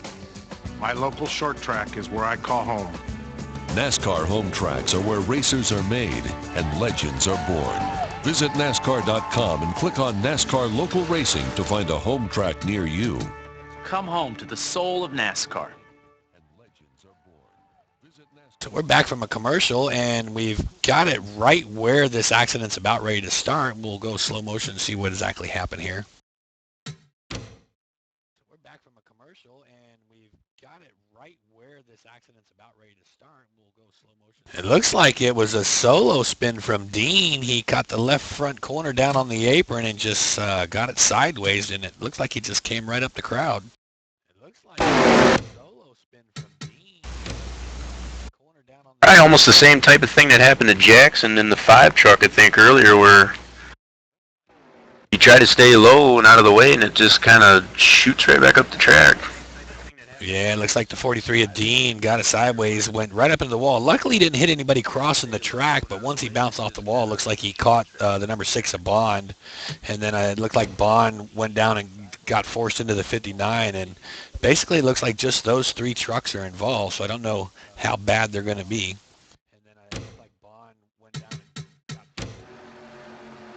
And now we're looking back at Dean coming back out on the track, back live. So let's see if we can't get Dean on the radio and see what he thinks about all that.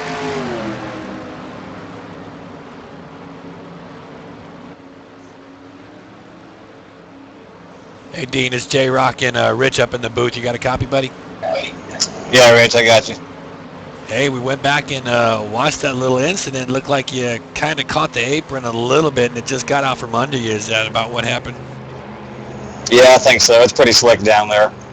Yeah, everybody that's spun on that bottom row so far, that's what they're telling me, is that bottom row, if you let out or do anything that'll upset that truck, it's just coming out from under you. Yeah, it damn sure does. Well, I think the good thing is, well, the good and the bad, it looked like from the replay, it looked like you went all the way up the track and didn't really hit anybody until you bounced it off the wall, and then you got tangled up with a couple other drivers. Do you think your truck's going to be all right, or are they going to get it fixed for you? Yeah, they didn't hammer on it too long. I think it's good. 10-4. I know you was running up front for a little bit there, and you seem pretty strong. I just hope this damage doesn't do too much to you. Yeah, me too. I think the middle to the outside groove is the way to go, though. Oh, definitely. I mean, I know you've been seeing it. You were watching Matt and Joey going at it side by side up there earlier. That top run is hard to beat up there. It sure is. All right, buddy. Well, we know you're working right now, and we won't hold you up any longer, but good luck to you, and I hope you get to see you back up front again. Thank you. All right, buddy. So there you have it, J-Rock. What do you think? You think he's all right? Yeah, I think it's just like the 3 truck there, I guess, with Joey DeMann. You got a little incident, I guess, earlier with the Hatfield. time will tell, I suppose. It's crew chief seems to think that it's going to be okay, so. I hear that.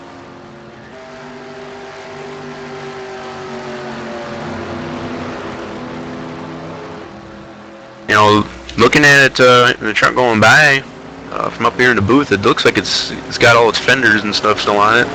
Not too much going on with it, so.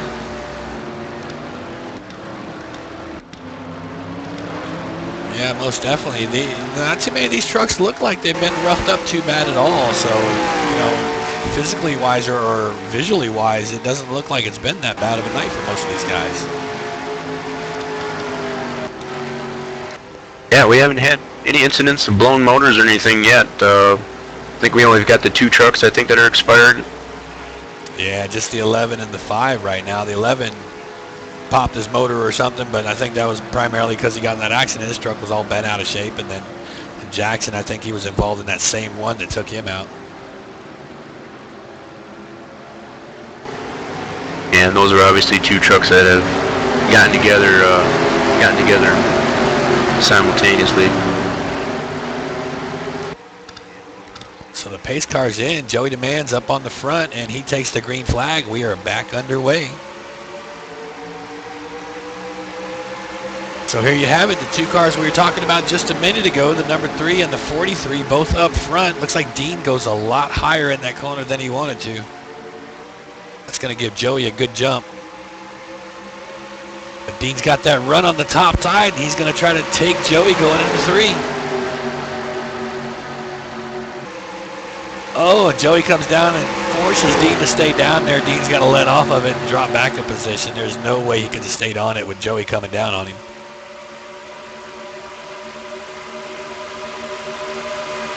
Yeah, we just talked to Dean about that too, about that low line. It's just not where you want to be if you want to try to attempt to pass.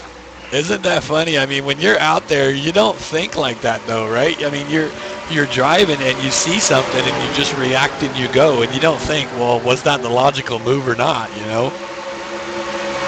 Oh, because there's a lot of other tracks that we go here,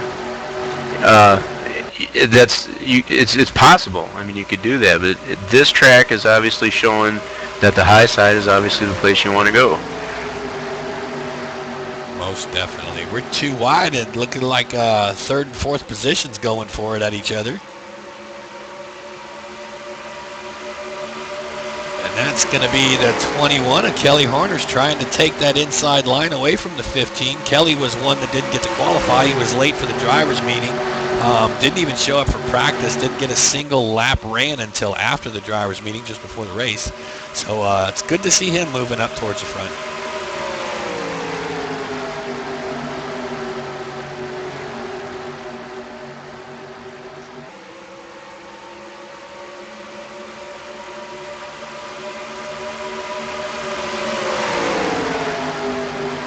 So once again, our fast lap report showing the 21 of Kelly Horner is still the fastest car on the track. As you can see, he's right now in 4th place.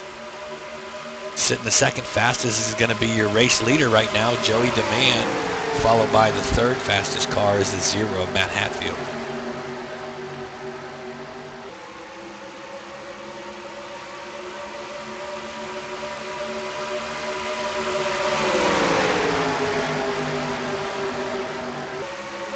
That 0 truck of Matt Hatfield seems to be moving his way up through the field again. Oh, he's always a mover. So they're going down the front stretch. Let's see if we can't get over here.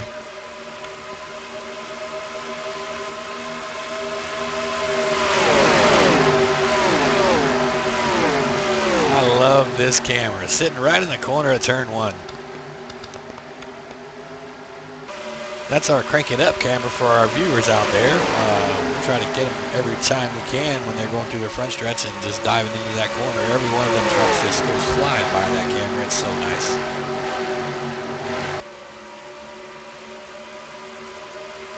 Doesn't look like too much aggression going on. Looks like we're pretty much single file first 5 cars. Oh, I say something. 21 dives down, trying to go on the bottom side of the 15 again.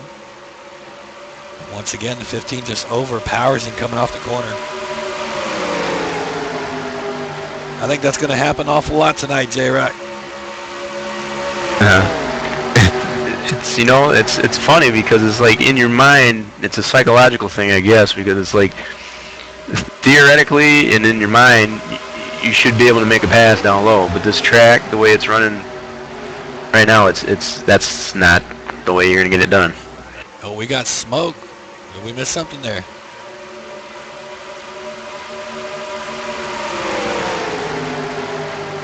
I don't see any caution coming out. Yes, there's smoke. We're still green flag racing.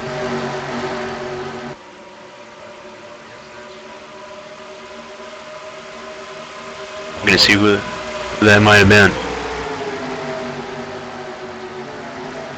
Yeah, I didn't see anybody spinning or anything. I don't know who that was back there. It must have been towards the rear of the field.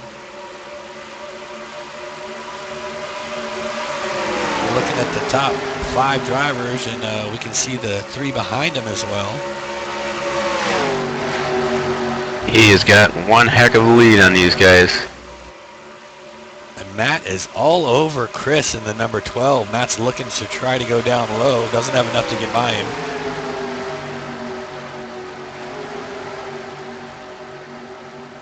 Joey's showing some muscle out there. He's got a couple car lengths on Chris still.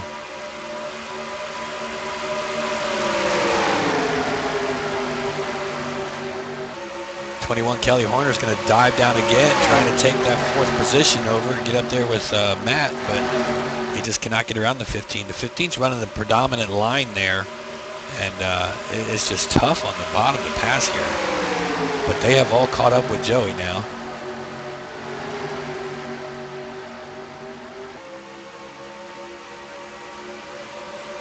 Oh, it looks like Chris tags the wall a little bit coming out of turn 2. That's going to give Matt enough momentum to get by him possibly. They go into turn 3. Matt's a little low. Chris is still coming through that middle groove.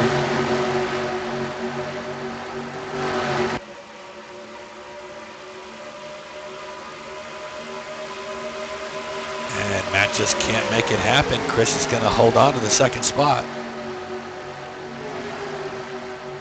Meanwhile, Joey gains some more car lengths on everybody.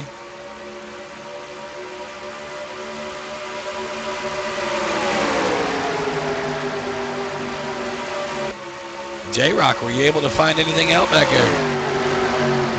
Oh, unfortunately, I haven't been able to, Rich. That's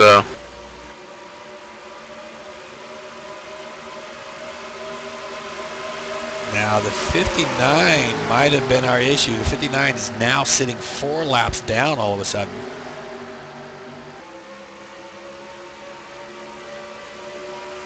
That would be our Sean Strama.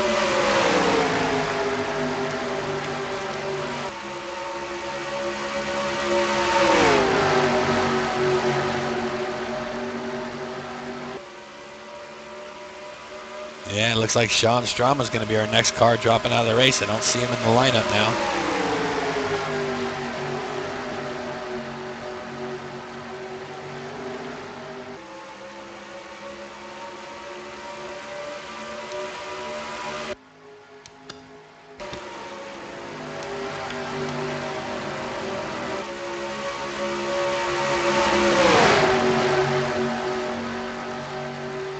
So Matt Hatfield in the zeros all over the 12. He's going to try to make another run for the 12 going through the front stretch. They go into turn 1. Matt has a little bit of advantage. Chris goes a little bit higher than he normally runs. That might be enough to get Matt up there. Matt comes across and closes the door on him. Okay, now Chris is all over Matt's bumper now.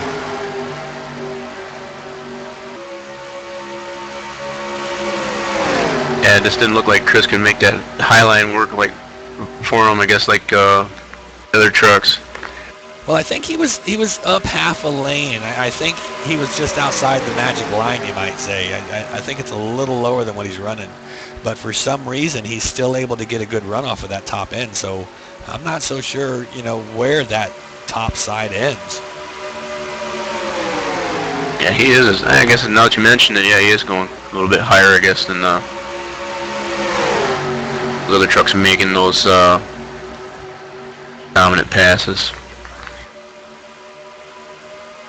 So now we're back to a very competitive front two drivers. These guys will both have the capability of making you mirror drive, even though you think you may not. And I'm just wondering how long it's going to take before we get these two side by side for a few laps again.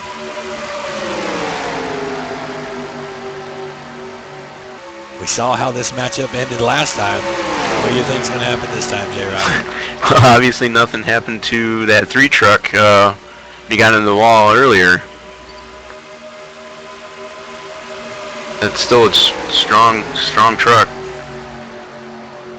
Yeah, and you know they're running moderate damage on here, so it's probably going to take quite a bit to affect them too much. And this I don't think. I mean, I know it's a good sized track, but I don't think this is a predominant drafted track as big as a Daytona or Talladega would be.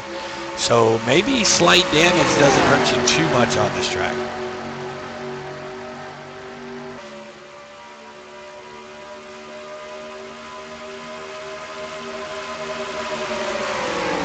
Looks like Matt might have calmed down a little bit and is just riding it out. We're getting close to, we got 12 to go now.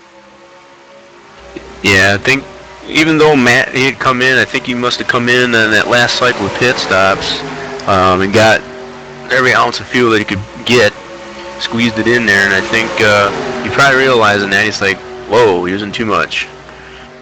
Yeah, we got some more movement evidently in the pit area. The 21's pulled his car into the garage. Looks like the 6 is probably dropping back. I don't know if he's pulled it in yet or not, but he's going down laps quickly.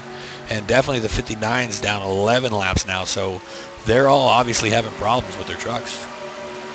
Well, I think that was those trucks that got together. 43, I guess, came across the track earlier.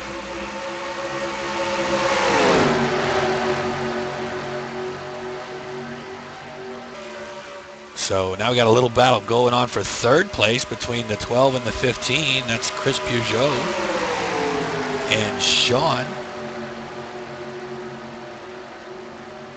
Sean's got that predominant line up on top, and he's going to just take third over from Chris.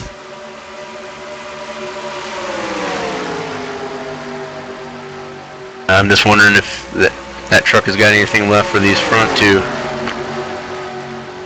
Well, he's definitely making up some ground since he's passed Chris. He's probably put 3 car lengths, if not 4 car lengths between them, and he's coming right up on the 0. Totally different lines. Do you see that? The 15's real high. The 0 is a little lower than I would think the high groove would be. Oh, and that spread him out. I think the 15 just must have missed his mark. He might have burned his tires up trying to take that third spot, too. Yeah, I think if he gathers it up enough here, I think save it for a little bit and just kind of get a little bit of the draft off those front two, and maybe I'll have something for the end.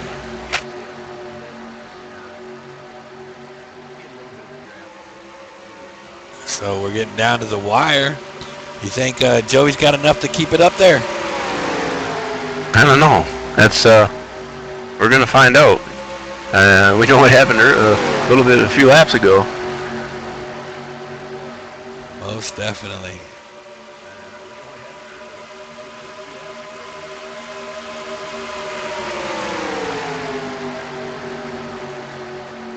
I'm sure that 3 truck can see that 0 in his mirror. He's like, okay. As long as he can see him in his mirror, I think he'll be fine.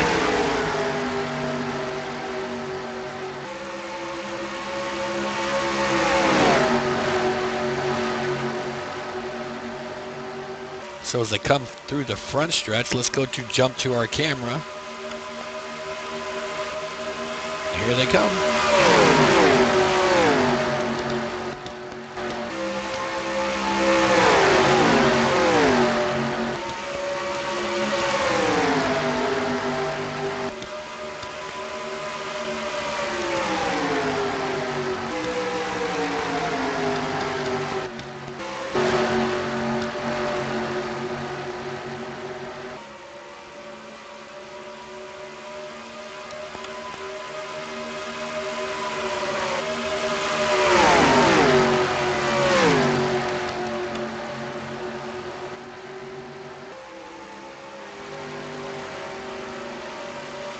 That was my best attempt at our drive-by cameras. It didn't work out too bad.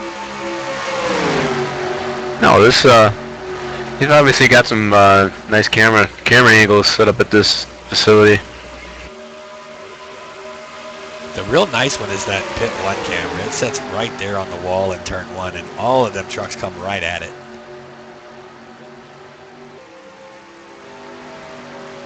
It's just a timing issue. You got to hit them when they get across the flag stand, so they're coming at you, you know. So we've still got our eyes on the front cars here. We got on lap 90. 94 lap race. This is going to take us to lap 91 now, so it should be 3 to go. Matt is on the rear bumper of the number 3 of Joey DeMann. Looks like the 15 has lost a little bit of ground on the 0. I think he's just biding his time there. I think the 15 truck there, I think he's just going to watch and see if either one of these two front trucks bobble and take advantage of it. You know, he did run the low line in that last corner. I'm wondering if that's exactly what he's doing, is waiting to see what happens. Looks like the 0's down side by side with the 3 now, and we were back 2 wide racing for the front row. You know, Matt is definitely trying to make that bottom line work. The 15's caught back up with him now that they went 2 wide. Well, Matt definitely knows this. 15's looking to get in the second position, but he didn't have enough run. It's like I said, I think that 15 truck there, he's just waiting for them to just lose their mark there, I guess, just a little bit, and he's going to take advantage. Oh, looks like the 15 got a little squirrely coming off of turn 2. I think Matt's dropped back a little bit, see if he can refocus and get another run on Joey. I think that 15 truck, that's the only place that I've seen him have a little trouble. He's got high up in there a couple laps earlier, and just now it's like he tends to lose track of oh, we got to go 3 wide. I thought the 15 was going down below the 0. It would have got real interesting coming out of turn 2. Wow, they're all right there. This could be anybody's race now.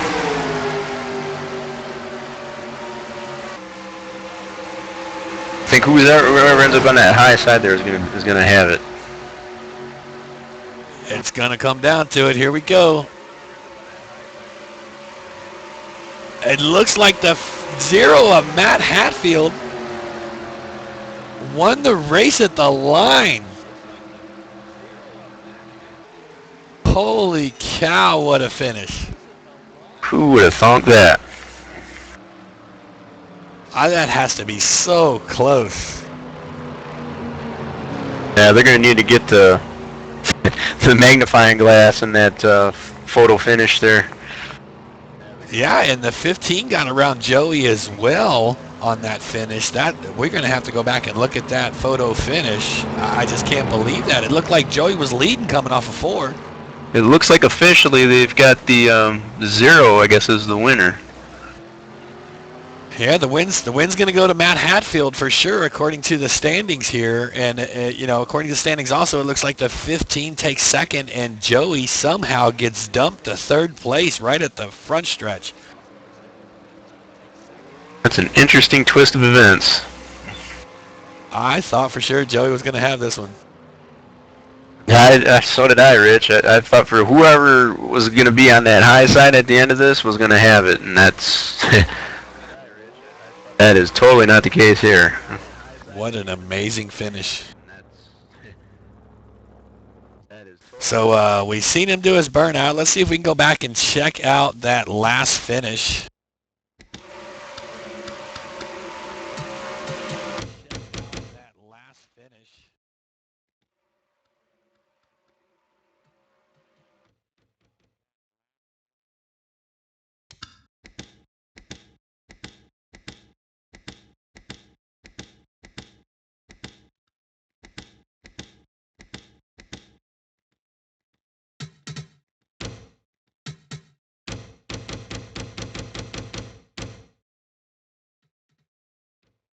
Well, most definitely. We're looking at a still shot camera off the passenger side of Matt Hatfield's car, and he's got probably 3/4 to a car length on Joey's bumper.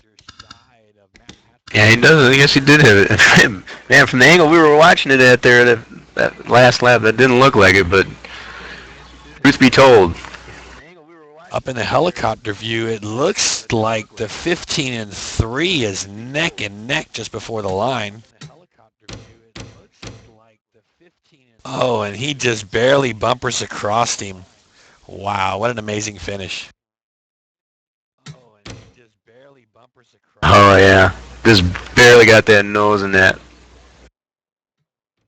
Well, there you have it, race fans. The race is complete. Your top 3, the 0 of Matt Hatfield, the number 15 of Sean, and the number 3 in third place of Joey DeMann. Let's see if we can get these guys up here on the radio.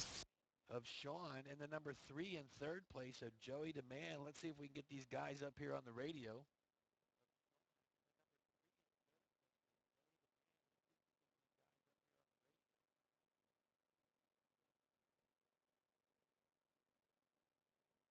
So what an amazing finish, J-Rock. I know you're trying to get a hold of your race winner down there on pit road, J-Rock. You got Matt. He's our race winner in the 0 car.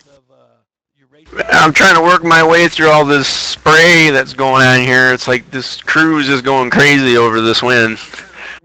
But Matt, how we doing there, buddy? It's like, from what we were seeing in the booth there, it looked totally like Joey was going to have it, but obviously not the case, so. Yeah, I'm still excited myself. Awesome run. We brought a dang good piece to the track. Joey Mining Ford was sharp tonight. Fortunately, we had some mishaps early on, but we could get back to the front, and that was wow. It looks like your crew wants to. Congratulations on that win, buddy. That was a phenomenal finish. Yeah, good race. I'm gonna let you get back to your crew here because they're going nuts here. Oh, there you have it. Okay. Thanks, Spider. Congratulations, buddy. Thanks, J-Rock, for catching up with him. I'm sitting over here with the 15 of Sean.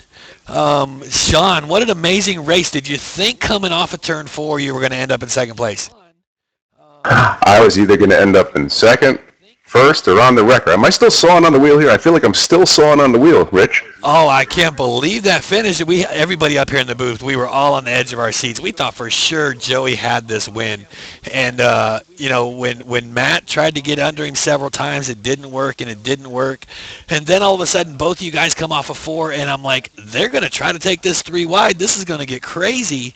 And you did it, man. You moved up right at the last minute. Good job. Well, I thought about it, sir, and the Oboto Stingray Chevrolet Silverado I was waiting for those two to get to racing harder, and I told you earlier, I was calculating. I'm like, okay, I'm saving a little bit of tire, and if they get to racing, I'm going to pounce, and I picked and I went with Matt, and oh my word, to stay off that man's bumper because I got a great run off the turn on him, and it was a question of, okay, what do we do with it now? And stay off of Matt, stay off of Joey, and I was sawing on that wheel. It must have looked good because I was crazy in the cockpit. Outstanding show. Good job, and congratulations on your second place finish. You going to give a shout out or thanks to your crew or anything? Go ahead, you're on the air. Gotta thank these guys that put the Oboto Revolution Stingray Chevrolet Silverado on the track for me every week, and the clean racing we had out here. These guys put a good piece together for me every week, and I'm just proud to bring it home in one piece for them, and honored to run with great drivers. All right, Sean. Well, congratulations on that second place finish, and we hope we see you next week with another good finish. Thank you, sir. All right, take care. Hey, J-Rock, I hear you're down there on the other end of pit road with Joey, our third place finisher. You got a copy? Yeah, I got him here. Joey, probably. Do you think of this as a disappointment, or is it still a pretty good run? Oh, dude, that was a great run. Take a drink of Coke here, happy little sponsors. And tell you, it was a great run there. We had, thing bit us a little bit, was a little on a few miles, and I think we may have went a little bit too lean on wanting a little more horsepower from previous races at coming in this place and getting bit in the back with that. So we got a little extra on the horsepower with the number 3 Blaze truck, and it bit us a little bit on the gas miles. We were just short a quarter of a lap, but we made it to third, so hey, we're still up there and up in the points. Well, and I know it seems like I say this all the time, but you guys make it exciting, that's for sure. And it was good to see this thing run under, finish under green, and congratulations on your third place finish. Why don't you get back with your crew and enjoy that podium finish? Thank you, buddy. See y'all later. All right, so there you have it, race fans. J-Rock, this was one heck of an inning. I did not see it coming, and we started out rough in this race. We had a few cautions early on and lost a couple cars, midway through the race and a little bit early in the race. But this league always comes through with exciting racing. Oh yeah, I mean that was. Who would have thunk that? I mean, a lot of the way the drivers were going as far as being able to pass on that low line obviously wasn't proven to be the case. High line was the way to go. That's why it just still boggles my mind or whatever that Joey ends up getting that third spot. It's being on the high side, that was truly interesting. I hear that. I think Matt's probably going to be partying all week long for that finish. I think Joey's going to be scratching his head trying to figure out how they got him. And, I think Sean is just going to love it because he ain't got nothing to worry about. I think he was the big winner here, even though he's in second. I think he got all he could get there, Rich. And I think he was proud of that finish, and he should be. I mean, it's like he had a good run, calculated his run, and got him into a second place finish. So most definitely, man. All right, well, there you have it from DRTV. Thanks for joining us up here in the booth, J-Rock. We appreciate all the extra help, and thanks to all our fans watching us live on the broadcast, and all these drivers that came out here from TWA, TDR, and Dyno Racing. With all three leagues joined together, we get some exciting racing out here, and glad we could put on this show for TWA. They always give us a good show, and it's been great. So I'm going to turn this over to J-Rock to close us out for any last-minute words, and we'll see you guys next week. Go ahead, J-Rock. Thanks, Rich. Well, you can always catch these guys in their other series too. They've got Outlaws, the World of Outlaw series. Usually you check them out here on Tuesday nights. And we've still got that event coming up at Eldora coming next month. Just came from there, working on some details with that. So hope everybody keeps their eyes and ears peeled as to right out here on DRTV, and just enjoy the live action that we got going on here. Appreciate everybody's support. All right, man. Sounds good. DRTV is signing off till next week. Thanks for watching, and thanks, drivers, for putting on a great show, and can't wait to see what they give us next week.